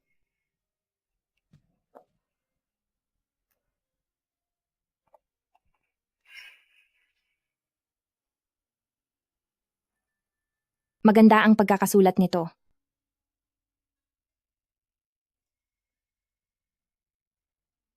Tinatawag itong Chang Yue. Mahigit 1,000 taon na itong nasa akin. Naglalaman ito ng aking kapangyarihan. Ganoon po ba? Sa pagmamayari nito, makukuha mo ang lakas ng isang diyosa at mababago ang iyong kapalaran. Ah, Tay? Ito ay. Tay! Papa. Papa. Ang tatay po ba ay parang lumalakas bago tuluyang mawala? Oo.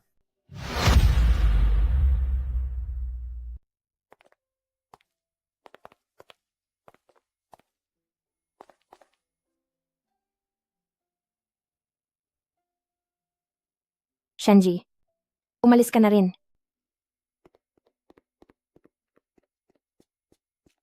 Missy, nakapag-isip na po kami. Handa na po kaming sundin ang huling habilin ni Ama at kilalanin kayo bilang pinuno namin. Sana po ay makapunta kayo bukas sa dambana ng pamilyang Wang upang sa aming magkakapatid ay makapili kayo ng isang tagapagmana. Pangalawang kapatid, siguraduhin mong maalagaan ng mabuti si Missy. Ano man ang ihingi o hilingin ni Missy, ay kailangan gawin mo ang lahat para maibigay ito? Maliwanag ba? Opo. Mabuti. Magpahinga na muna kayo. Che.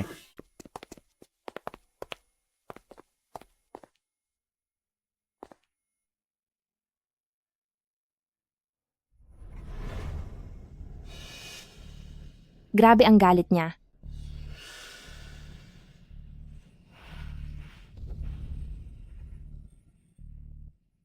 Huwag kang mag-alala. Ako na ang bahala sa iyo.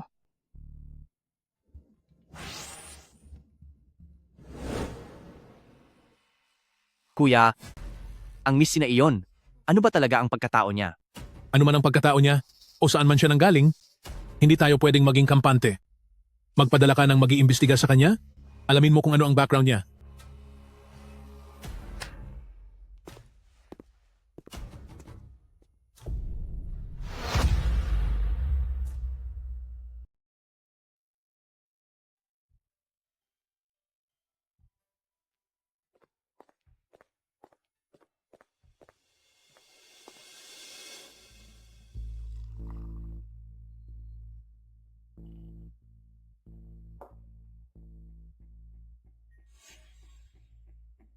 Tungkol sa pangatlong anak ng inyong pamilya na si Wang Qianhe, anong mayroon sa kaniya?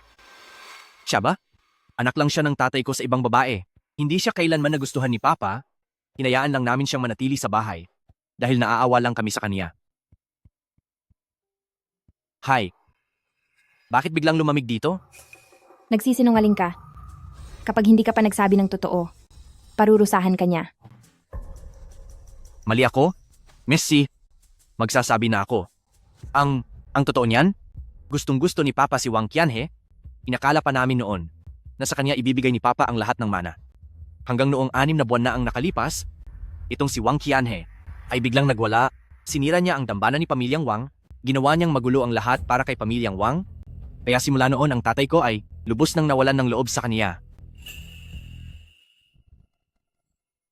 Sige, huwag kang mag-alala. Ako na ang tatapos nito.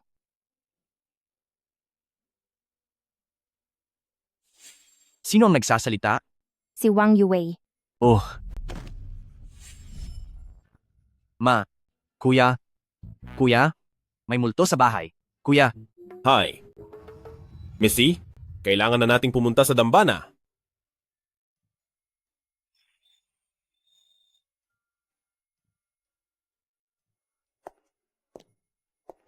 Missy, maupo po kayo sa unahan. Maaari nang magsimulang pumili ng tagapagmana.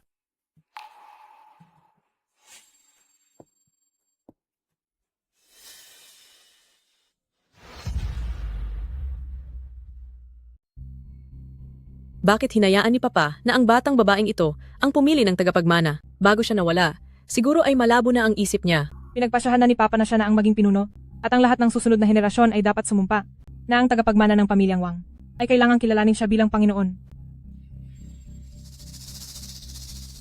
Miss C, nakapag-isip na po ba kayo ng mabuti kung sino ang pipiliin ninyong maging tagapagmana?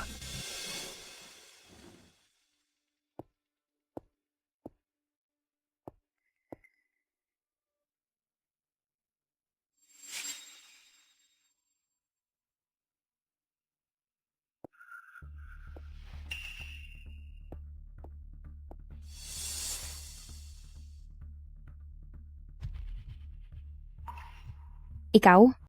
Ikaw ang susunod na pinuno ng pamilyang Wang. Ano? Missy? Hindi po ba kayo nagbibiro? Siya? Isa lang siyang anak sa labas. Tama. Ang tagapagmana ng pamilyang Wang ay dapat piliin lamang sa aming dalawa na magkakapatid. Kayong dalawa ay parehong walang kakayahan ayon sa pagsusuri. Ano? Kami ay hindi pwede. Habang ang isang tagalabas na tulad niya ay pwede? Gumamit kayo ng masamang paraan at saktan ang sarili ninyong kadugo. Kayo, pa ba ang may ganang maging pinuno ng pamilyang Wang?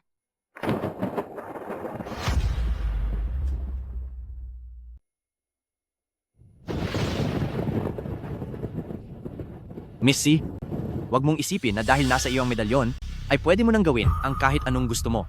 Ganoon ba? Sige, sabihin mo sa akin. Tungkol sa pagkawala ni Wang Yue. Anong totoong nangyari doon? Ito ay isang kahihiyan sa pamilya. Hindi na dapat ito pinag-uusapan. Pero dahil nagtanong si Miss C, kami ay wala nang magagawa kundi sabihin ito. Si Wang Yue ay ang tanging kapatid na babae ng aking ama. Noong mga panahong iyon, sa tulong ng medalyon na hawak ni tatay, nakapagsimula siya ng maliit na negosyo. Paglaon, ang tatay ko na ang namahala sa negosyo niya, kaya naman nakamit ng pamilyang Wang ang tagumpay na mayroon ito ngayon. Akala niya, lahat ng ari-arian ng pamilya namin ay dahil sa kaniya nakuha. Kinuha niya sa pamilyang Wang ang higit sa kalahati ng mga yaman. Pagkatapos, nakakilala siya ng isang aktor, at dahil sa pakikinig sa sulsol nito, hindi lang siya nawalan ng pera, nagkasakit pa siya. Nawala siya sa sarili, at tinapos ang buhay ng aktor. Sinubukan din niya kaming tapusin na dalawang magkapatid. Kaya sa huli ay dinala siya sa mental hospital, at doon na siya tuluyang nawala. Tama iyon. Si tatay po, tuwing naaalala niya ang tita, ay talagang nadudurog ang puso niya. Nararamdaman niya na bilang nakatatandang kuya, hindi niya naalagaan ng mabuti ang kapatid niya. Ang nangyari kay Wang Yue ay hindi isang sikreto. Kaming lahat ay makakapagpatunay dyan. Tama yan. Si Wang Yue ay umani lang ng sarili niyang kamalian. Noong sinira niya ang altar at ginawang magulo ang lahat sa pamilyang Wang, ano ba talaga ang nangyari? Po? Tungkol naman sa bagay na iyon. Gusto kong manggaling mismo sa kanya. Dahil dapat lang sirain ang altar ng pamilyang Wang, ang pamilyang Wang dapat lang mawasak. Tumahimik ka. Wala kang utang na loob.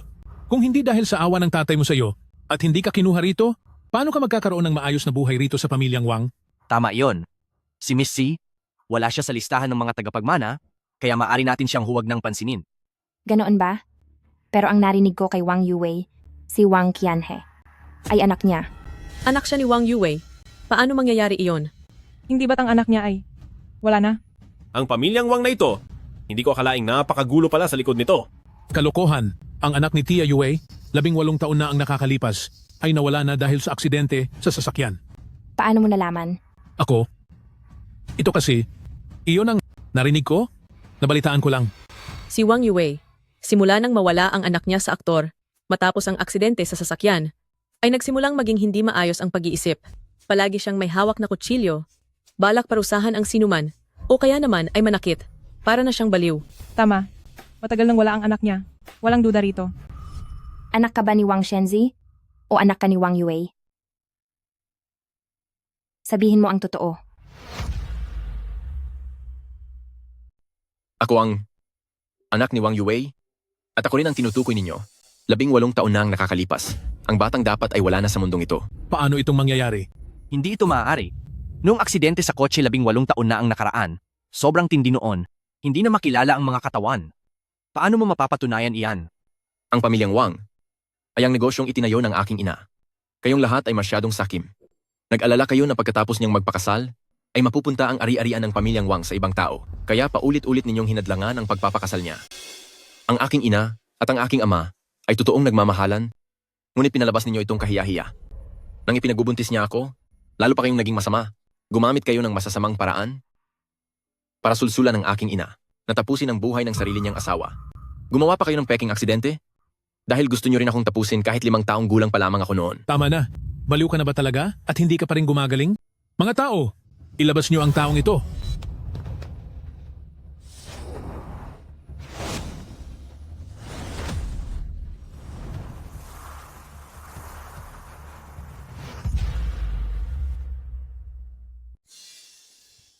Missy, mag-ingat ka. Ito, anong nangyayari? Bakit bigla na lang lumakas ang hangin? Masyadong kakatwa ito. Hindi na ito normal. Ang kawalan mo ng katarungan. Ako ang bahala diyan. 5 taong gulang ka lang noon. Paano ka? Noong aksidente sa kotse nakaligtas? Noong araw na iyon, magkatabi kaming nakaupo ng anak ng driver. Pagkatapos ng aksidente, nailigtas ako ng driver, pero ang sarili niyang anak ay nahulog sa bangin. Ang batang iyon ay 5 taong gulang pa lang noon. Kung hindi dahil sa inyo, bakit kailangang mangyari na wala man lang siyang maayos na libing? Ganoon ba? Ibig palang sabihin, hindi ikaw ang nawala noon, kundi ang anak pala ng driver. Hindi mo inaasahan, no? Hindi talaga ako nawala. Pagkatapos niyon ay dinala pa ako sa ospital ng mga baliw. Doon sa ospital, nakita ko ang nanay ko, na pinapahirapan ng mga tauhan niyo. Bitawan niyo ako. Pakawalan niyo ako. Akala mo ba ikaw pa rin ang makapangyarihang pamilyang Wang na binibining Wang? Kumain ka na lang ng maayos. Kapag hindi ka kumain, mamayang gabi ay bibigyan ka namin ng electric shock treatment.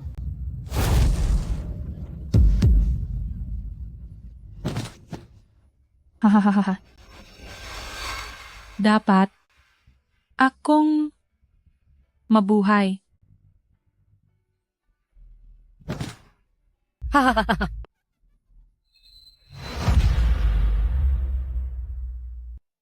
Nag-imbestiga ako. Ang mental hospital na yon ay pag-aari pala ng pamilyang Wang nyo. Ang mga nurse doon, sumusunod sila sa inutos nyo? Nasa loob ng 1 buwan, ay pahirapan hanggang mawala ang nanay ko. Ito ang totoong dahilan kung bakit siya wala na sa mental hospital.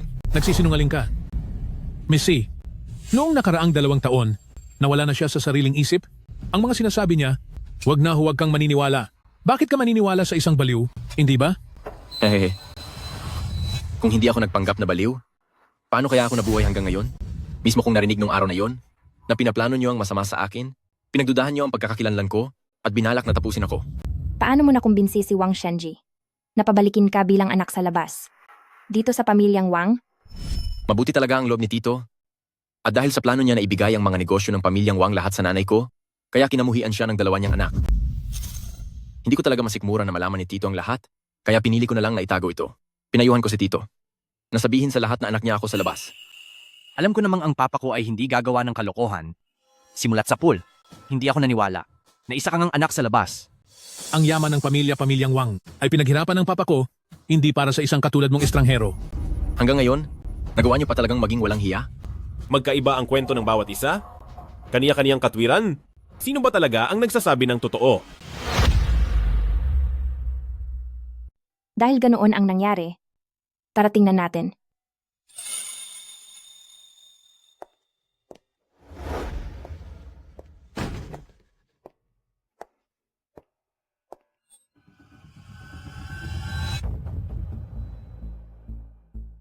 May multo rito noon, ang pintong ito ay nakasarado ng mahigpit. Ba? Bakit bumukas ito ng mag-isa ngayon? Kuya, mukhang ito ang lugar kung saan ikinulong si Tia Yue. Dito sa loob, matatagpuan ang katotohanang hinahanap mo.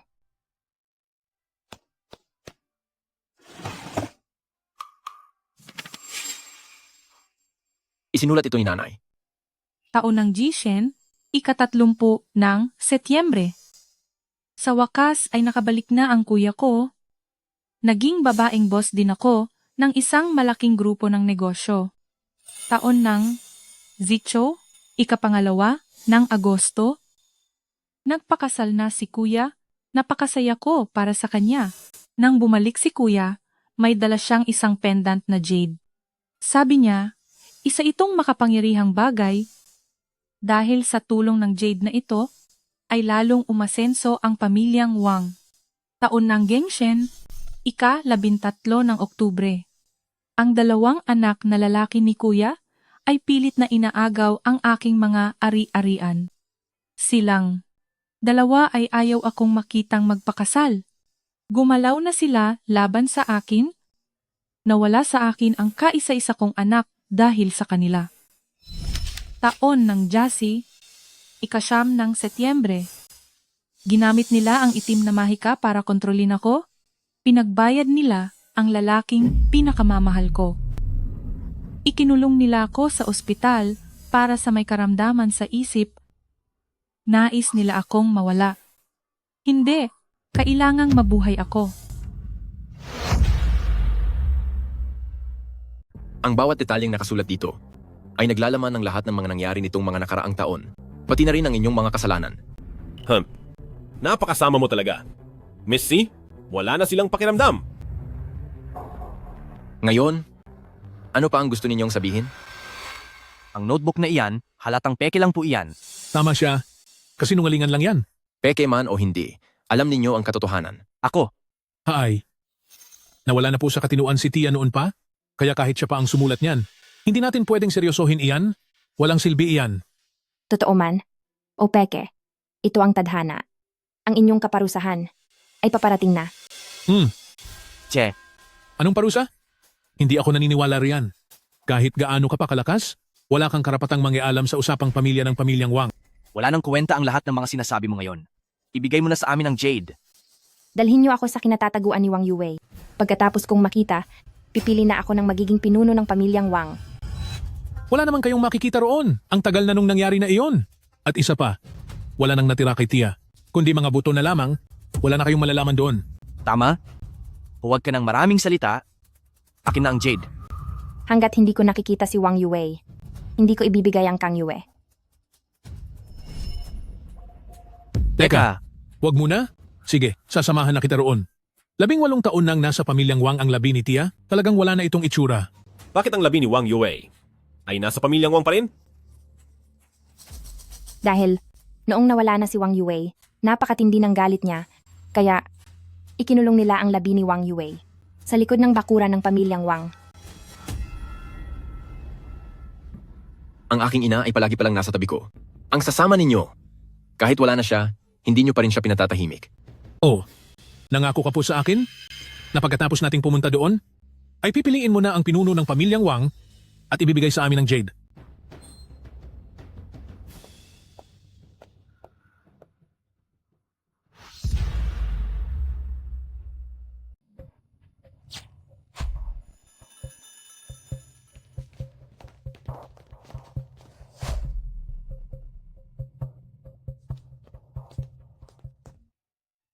Labing-walong taon na. Dito lang pala kayo lagi. Hindi naging mabuti ang anak nyo dahil hindi man lang ako nakapaghiganti para sa inyo.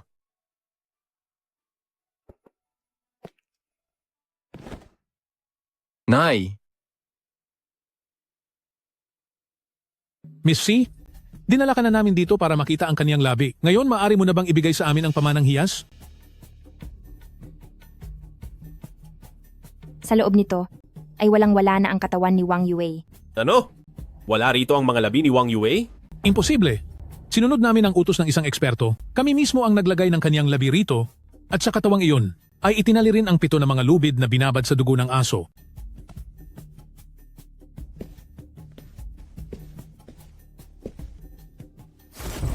Ito, paano itong nangyari? Ito ay ang 10,000 Soul Spirit Devouring Formation. Kapag ang labi ay ikinulong ng 1 buwan, pagkatapos niyon ay maglalaho ito upang isumpa ang kaniyang sariling kadugo. Anong ibig mong sabihin? Ibig mo bang sabihin na kaming lahat ay isinumpa? Imposible. 18 taon na kaming maayos na nabubuhay. Miss C, ang sinabi mo kanina? Ano ba ang ibig mong sabihin? Ang taong gumawa ng ritual na ito, siya ang tunay na may gustong tapusin ang pamilya ni Pamilyang Wang. Ang ekspertong iyon ay isang taong malaya. Wala siyang galit sa pamilyang Wang. Paano niya kami sasaktan sa pamilyang Wang? Ganoon ba? Yung sinasabi niyo na ekspertong iyon, ano ang kaniyang pangalan? Sino ba ang tinutukoy ninyong eksperto? Anong pangalan niya? Mataas ang antas ng kapangyarihan ng ekspertong iyon. Ang problema lang, hindi pa kami personal na nakikita, nakikipag-ugnayan lang kami sa kanya sa pamamagitan ng mga liham. Pangalan man lang ay hindi nyo alam, At hindi nyo pa rin siya nakikita ng personal. Tapos ay ganyan na lang ang tiwala nyo sa kanya. Dahil sa gitna tayo ng krisis, wala na kaming ibang pagpipilian basta masupil lang ang Wang Yue, kahit sino pa siya ay tatanggapin namin. Miss C, ano na ang dapat nating gawin? Mananatili na lang ba ang aking ina sa kalagayang ito?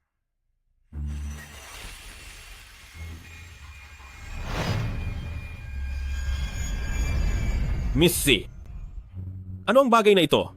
Ito ay isang harang na may masamang layunin. Pinoprotektahan nito ang spell para hindi ito masira. Sa ngayon, buo na ang sumpa. Hindi. Huwag. Ang nanay ko, hindi siya nararapat sa ganitong kinahinatnan. Miss C, nagsusumamo po ako sa inyo. Tulungan niyo po ang nanay ko na makalaya na. Gagawin ko po ang kahit ano.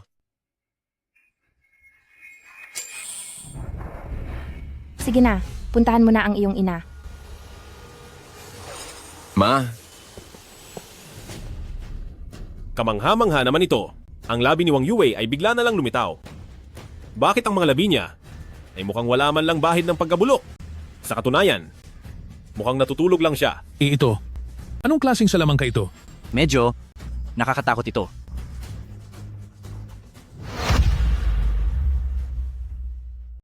Nay, miss na miss po kita. Akala ko ay hinding-hindi na kita makikita muli. Napakakaawa naman. Walang kasalanan si Wang Yue, pati na si Wang Qianhe, pero sila pa ang naging pinakaapi. Hindi pa tapos ang kapalaran. Hindi pa dapat pumanaw si Wang Yue. Ngunit bigla siyang nawala. Ang kanyang galit ay hindi mawala-wala. Nanatili rito sa mundo upang protektahan si Wang Qianhe. Nakakaawa talaga sila. Mabuting tao si Wang Yue. Marami siyang nagawang kabutihan.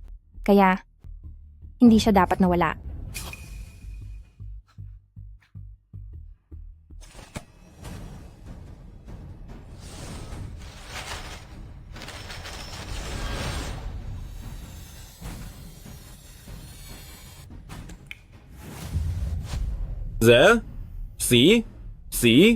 Si? Paanong naging maayos siya?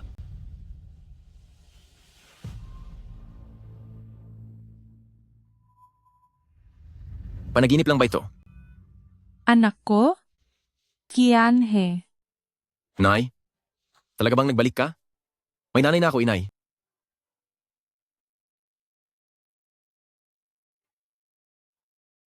Sa nakalipas na mga taon, palagi lang akong nakatingin sa'yo, pinapanood kang nahihirapan at inaapi ng iba.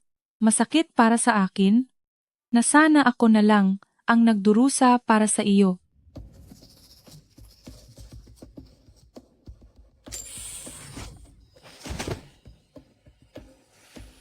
Kahit sira na ang harang, nandyan pa rin ang sumpa. Ang sinasabi ninyong eksperto ay nag-iwan ng sumpa at kayong lahat ay mawawala na rin.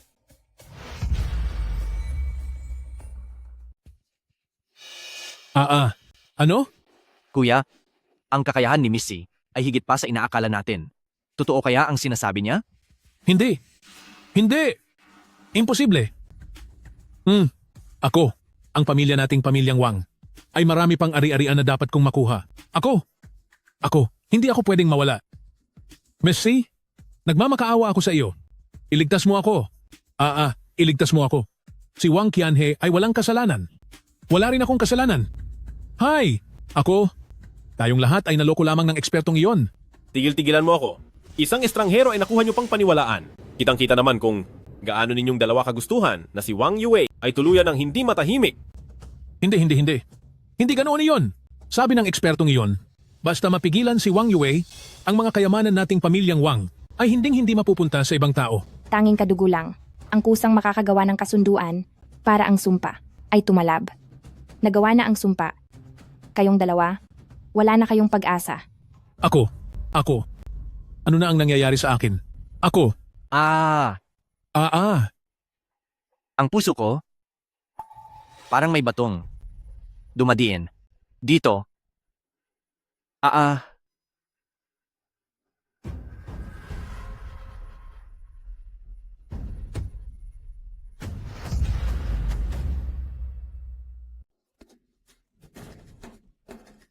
Si, Tia Yue, iligtas mo ako? Ako? Alam ko nang nagkamali ako. Nagmamakaawa ako kay Miss C. Tulungan niyo po ako. Dahil sa dami ng masasamang ginawa nyo, karapat-dapat lang sa inyo ang parusang ito. Nagawa na ang sumpa. At wala na itong lunas. Hindi. Nangako ka sa tatay ko na, pipili ka sa aming magkakapatid ng magiging tagapagmana. Ngayon, dahil wala pa rin napipiling tagapagmana, ako, hindi pa ako pwedeng mawala. Ikaw ang napili kong maging tagapagmana. Shenji, ito rin ang gusto niyang mangyari. Ang gusto ni tatay, hindi ako naniniwala. Matagal nang alam ni Shenji ang buong katotohanan. Ilang taon na siyang nasa tabi ko, at malinaw niyang nakikita ang inyong mga kasalanan. Pinili niya lang na huwag kayong ibuko. Ang inyong kaparusahan ay wala ng solusyon. Karapat-dapat lang iyan sa inyo. Tapos na ang lahat. Dapat na kayong bumalik sa pamilyang Wang. Anong ibig sabihin nito? Miss C, ang kwintas na ito ay hindi naman talaga para sa akin. Inyo po ang bagay na ito, Miss C. Kinuha lang ito ng tiyuhin ko. Ngayon, ibabalik ko na ito sa tunay na may-ari. Kianhe, anong nangyayari sa iyo? Ang sikip at ang sakit ng dibdib ko. Kianhe.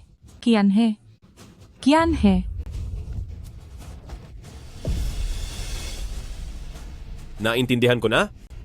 Ang sumpa ay para lang sa mga inapo ng pamilyang Wang.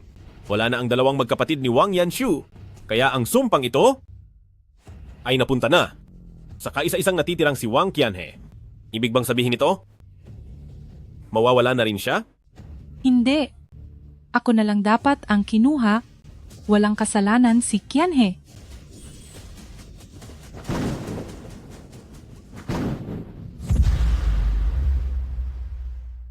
Anong nangyayari? Bakit biglang nagbago ang panahon?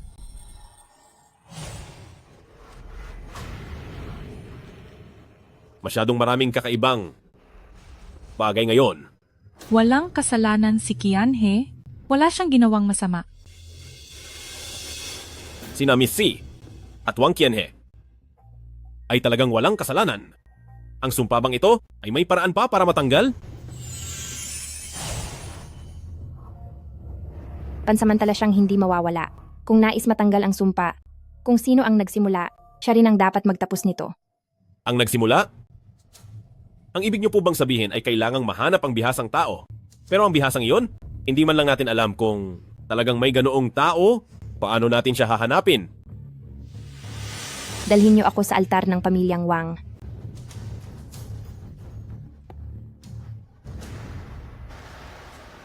Missy, kung kaya mo magpagaling ng malubha, bakit hindi mo matulungan ang asawa ko? Ang magkapatid na Wang Yanshu ay gumawa ng maraming kasamaan. Dapat lang silang parusahan. Kahit pa si Missy ay may pambihirang galing, hindi naman ibig sabihin noon ay kahit sino ay ililigtas niya. Hindi sa ganoon. Ako. Pakiusap, Miss C. Tulungan niyo po si Qianhe. Siya na lang ang tanging natitirang. Dugo ng pamilyang Wang.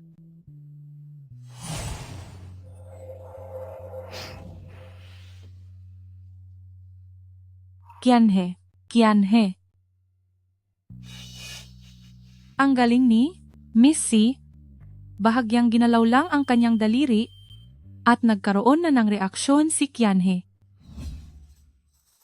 Ubo? Marami pa siyang kahanga-hangang galing na hindi mo pa nakikita. Qianhe. Ito. Ano ang nangyayari dito?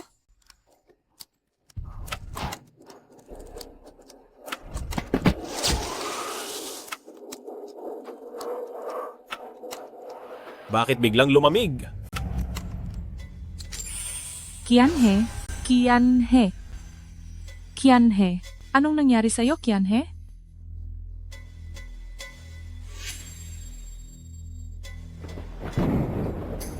Ang larawang ito ay maingat na inaalagaan sa pamilyang Wang. Kailangan itong alayan ng pinakamagandang handog araw-araw. Hindi dapat maputol ang pagsunog ng insenso kahit isang araw. Ito ang patakaran sa pamilyang Wang.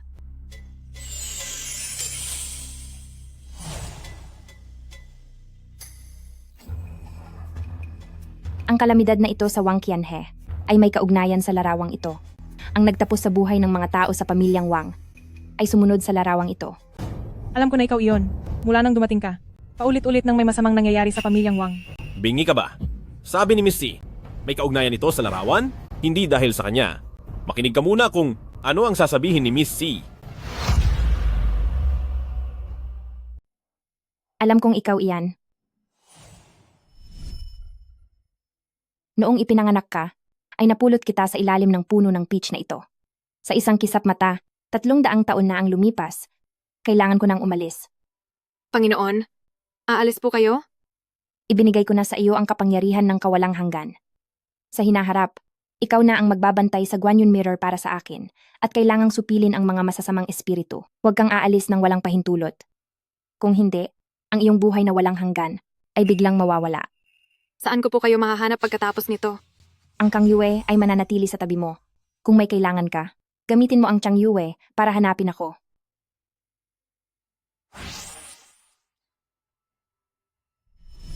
Mukhang iniwan mo na ang Guanyin Mirror. Bakit hindi ka pa nagpapakita?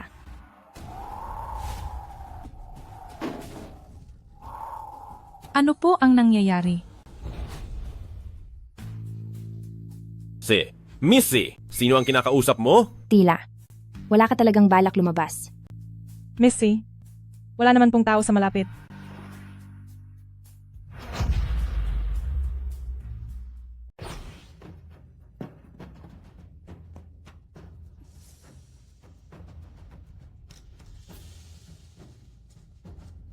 Miss C, ito na po ang kaisa-isang larawan ninyo sa pamilyang Wang.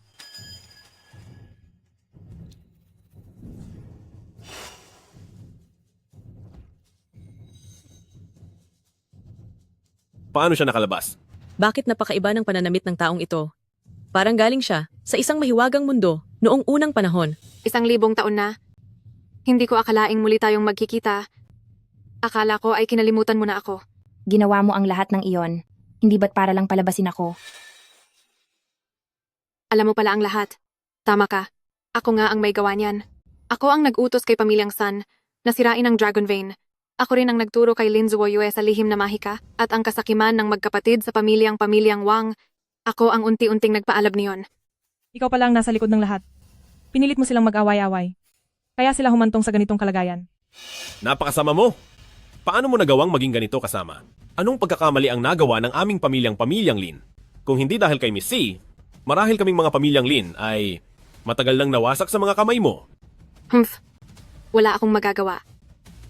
Sila kasi, sinamba nila ang larawan mo, at sa pamamagitan lamang ng larawan na iyon ako nakakapasok at nakakaalis kahit kailan ko gusto. Kung ganoon, ikaw rin ang nag-utos kay Wang Yanshu na parusahan ako? Tama ka. Sila ang nagpumilit na parusahan ka na parang nawalan ng bait. Kaya gumamit ako ng ibang pangalan para mapasunod sila sa mga gusto ko. Sa ganoong paraan ay makakapag-iwan ako ng sumpa para mapilitang lumitaw ang amo ko.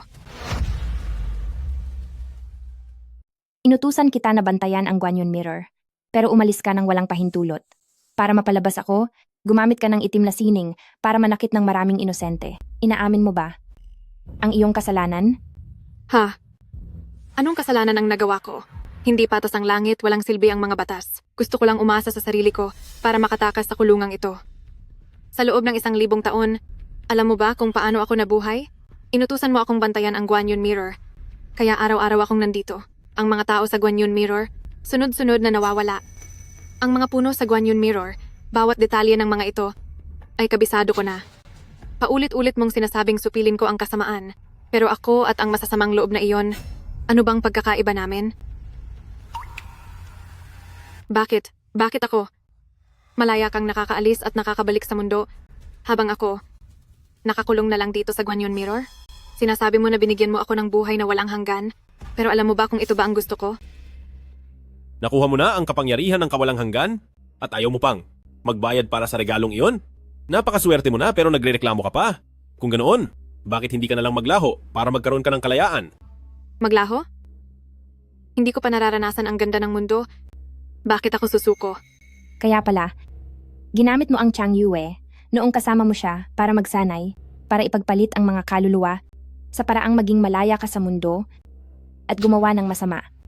Binigyan ka na ni Miss C ng walang hanggang buhay, tapos hindi ka pa rin kontento? Wala kang hiya. Tama? Tsaka, bakit hindi ka na lang nagtago ng maayos? Nagpatuloy ka pa sa paggawa ng masama para pilitin si Miss C na magpakita? Hindi ka ba natatakot na si Miss C mismo ang bumawi ng lahat na ibinigay sa'yo? Noong pinatawag kita, sigurado akong mananalo ako. Si Heng, itigil mo ang daldal. Simulan na natin.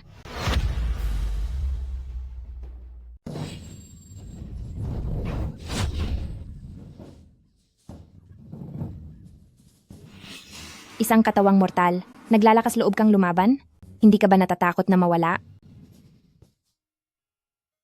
Kung wala si Miss C Heng, ang aking ligaw na kaluluwa ay hindi magkakaroon ng kapayapaan at hindi ko rin malalaman ang katotohanan. Kung hindi dahil kay Miss C Heng, hanggang ngayon ay nakakulong pa rin ako sa galit at pait. Ang buhay ko ay utang ko kay Miss C Heng, kaya hindi ako natatakot. Sinabi mo na ang lahat ng magagandang salita. Dahil diyan, mukha tuloy akong tulala. Kainin mo ito, hindi ka mawawala. Opo. Salamat po.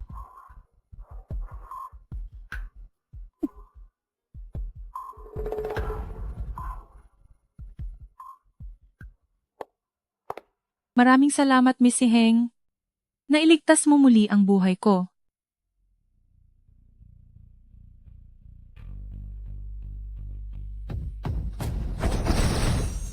Uy! Napakarami mong kasalanan, hindi na kita maaring hayaang manatili. Sandali lang. Akala mo ba magiging maayos ang lahat kapag tinapos mo ako? Matagal ko nang pinalibutan ang Haicheng ng lason na usok. Kapag ako ay wala na, silang lahat ay isasama ko sa hukay. Si Heng, maaaring may mailigtas kang isa, pero kaya mo bang iligtas ang libo-libo? Hindi pwede. Hindi pwedeng mawala na lang ako. Bata pa po ako. Missy, humanap po kayo ng paraan. Iligtas niyo po kami. Gamit ang kasunduan sa dugo, inilabas ko ang nakalalasong hamog na ito at walang makakasira nito. Maliban na lang kung mangangako ka, natutulungan mo akong makuha ang aking kalayaan at hindi mo na uungkitin pa ang mga nangyari noon. Kung hindi, ngayong araw ay lahat sila ay maglalaho rito dahil sa iyo. Miss C, pumayag ka na po sa kanya. Gusto mo ba talagang makitang si Pamilyang Wang ay tuluyan ng mawala? Miss C Heng, lahat ng mayroon ang pamilyang Lin namin ay galing sa'yo. Wala akong sapat na pambayad sa kabutihan mo. Pero kung kailangang mawala ako sa tabi ni Miss C, ituturing ko itong isang masayang bagay. Handa akong magsakripisyo para kay Miss C. Ang buhay ko ay utang ko kay Miss C. Masamang tao ang isang ito, huwag po kayong pumayag sa kanya. Anong gagaling na mga tapat na alaga? Pumayag ka sa akin, palayain mo ako, at magiging katulad mo rin ako mula ngayon. Pagkatapos nito ay kanya-kanya na tayo ng teritoryo. Wala na tayong pakialamanan. Sisiguraduhin kong hindi na ako gagawa ng masama. Kundi, sama-sama na lang tayong lahat na mawala. Hindi mo ako matatakot. Sige. Napakayabang mo talaga. Mas pipiliin mo pang hayaan silang mapahamak kaysa baliin ang mga prinsipyo mo. Talagang ganyan na ang ugali mo. Napakawala mong puso. Kung bibilangin ang oras, nagsisimula ng kumalat ang lason. Si Heng, huli na ang lahat para sa iyo.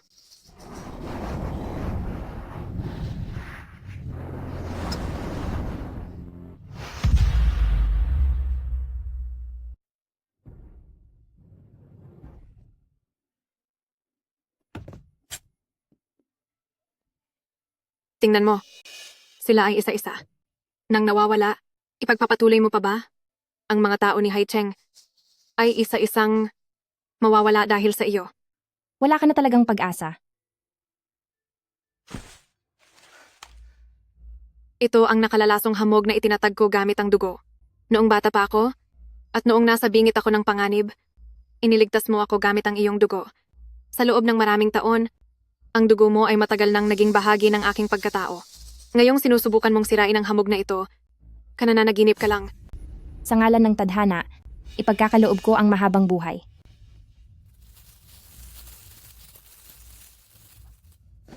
Ito ay ang pagbabalik sa nakaraan. Hindi pwedeng mawala ako. Bata pa ako. Miss C, mag-isip ka ng paraan. Iligtas mo kami. Nagawa mo talagang pabalikin ang oras. Kahit gaano mo pa sila tapusin ng maraming beses, ibabalik ko pa rin ang takbo ng oras. Bakit? Kahit anong gawin ko, sa harap mo ay lahat ng ito ay walang halaga. Iyon pala, sa loob ng maraming taon, ang kakayahang ipinakita mo sa akin ay maliit na bahagi lang pala ng iyong lakas. Si Heng, haha. Hindi ako susuko. Ang labis na hangarin ang siyang naging sanhi ko at ang pagtalikod sa panuntunan ang nagpahina sa akin. Ang kawalang hanggan ay hindi kailanman dapat makuha sa pandaraya. Ginamit mo ang pagtataksil para mabuhay lamang at gumamit ng masamang paraan para labanan ang kapalaran. Ngayong araw, tatapusin ko na ang lahat ng ito.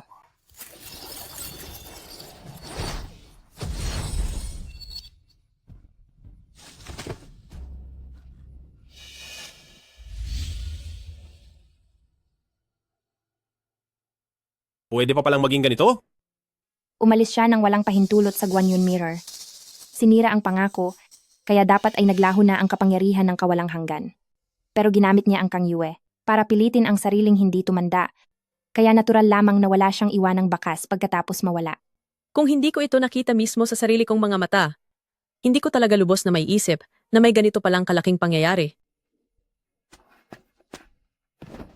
Miss Si Heng, nagsusumamo po ako? Tulungan niyo ang anak ko.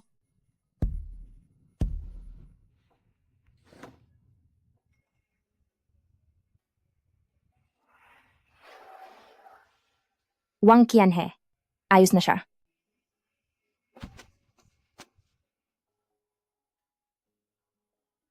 Qianhe. Qianhe, gising ka na? Nay, Qianhe. Si Miss Si Heng ang nagligtas sa'yo.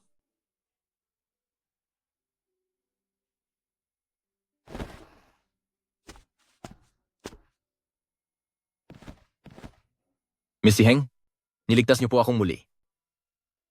Wala po akong sapat na pambayad sa kabutihan niyo. Kaya hinihiling ko lang po na hayaan niyo akong manatili bilang inyong tapat na tagapaglingkod at pagsilbihan kayo habang buhay. Hoy! Anong binabalak mo? Ang tanging pinakatapat na tagapaglingkod ni Miss C ay ako lang dapat. Kapag hindi niyo po ako tinanggap, mananatili po akong nakaluhod dito habang buhay. Dahil mapilit kang manatili, tandaan mo ito. Sa kabila ng mga bagyo sa buhay, magpatuloy ka gamit ang sariling lakas, huwag matakot sa pagsubok, at huwag hayaang magapos ng tadhana.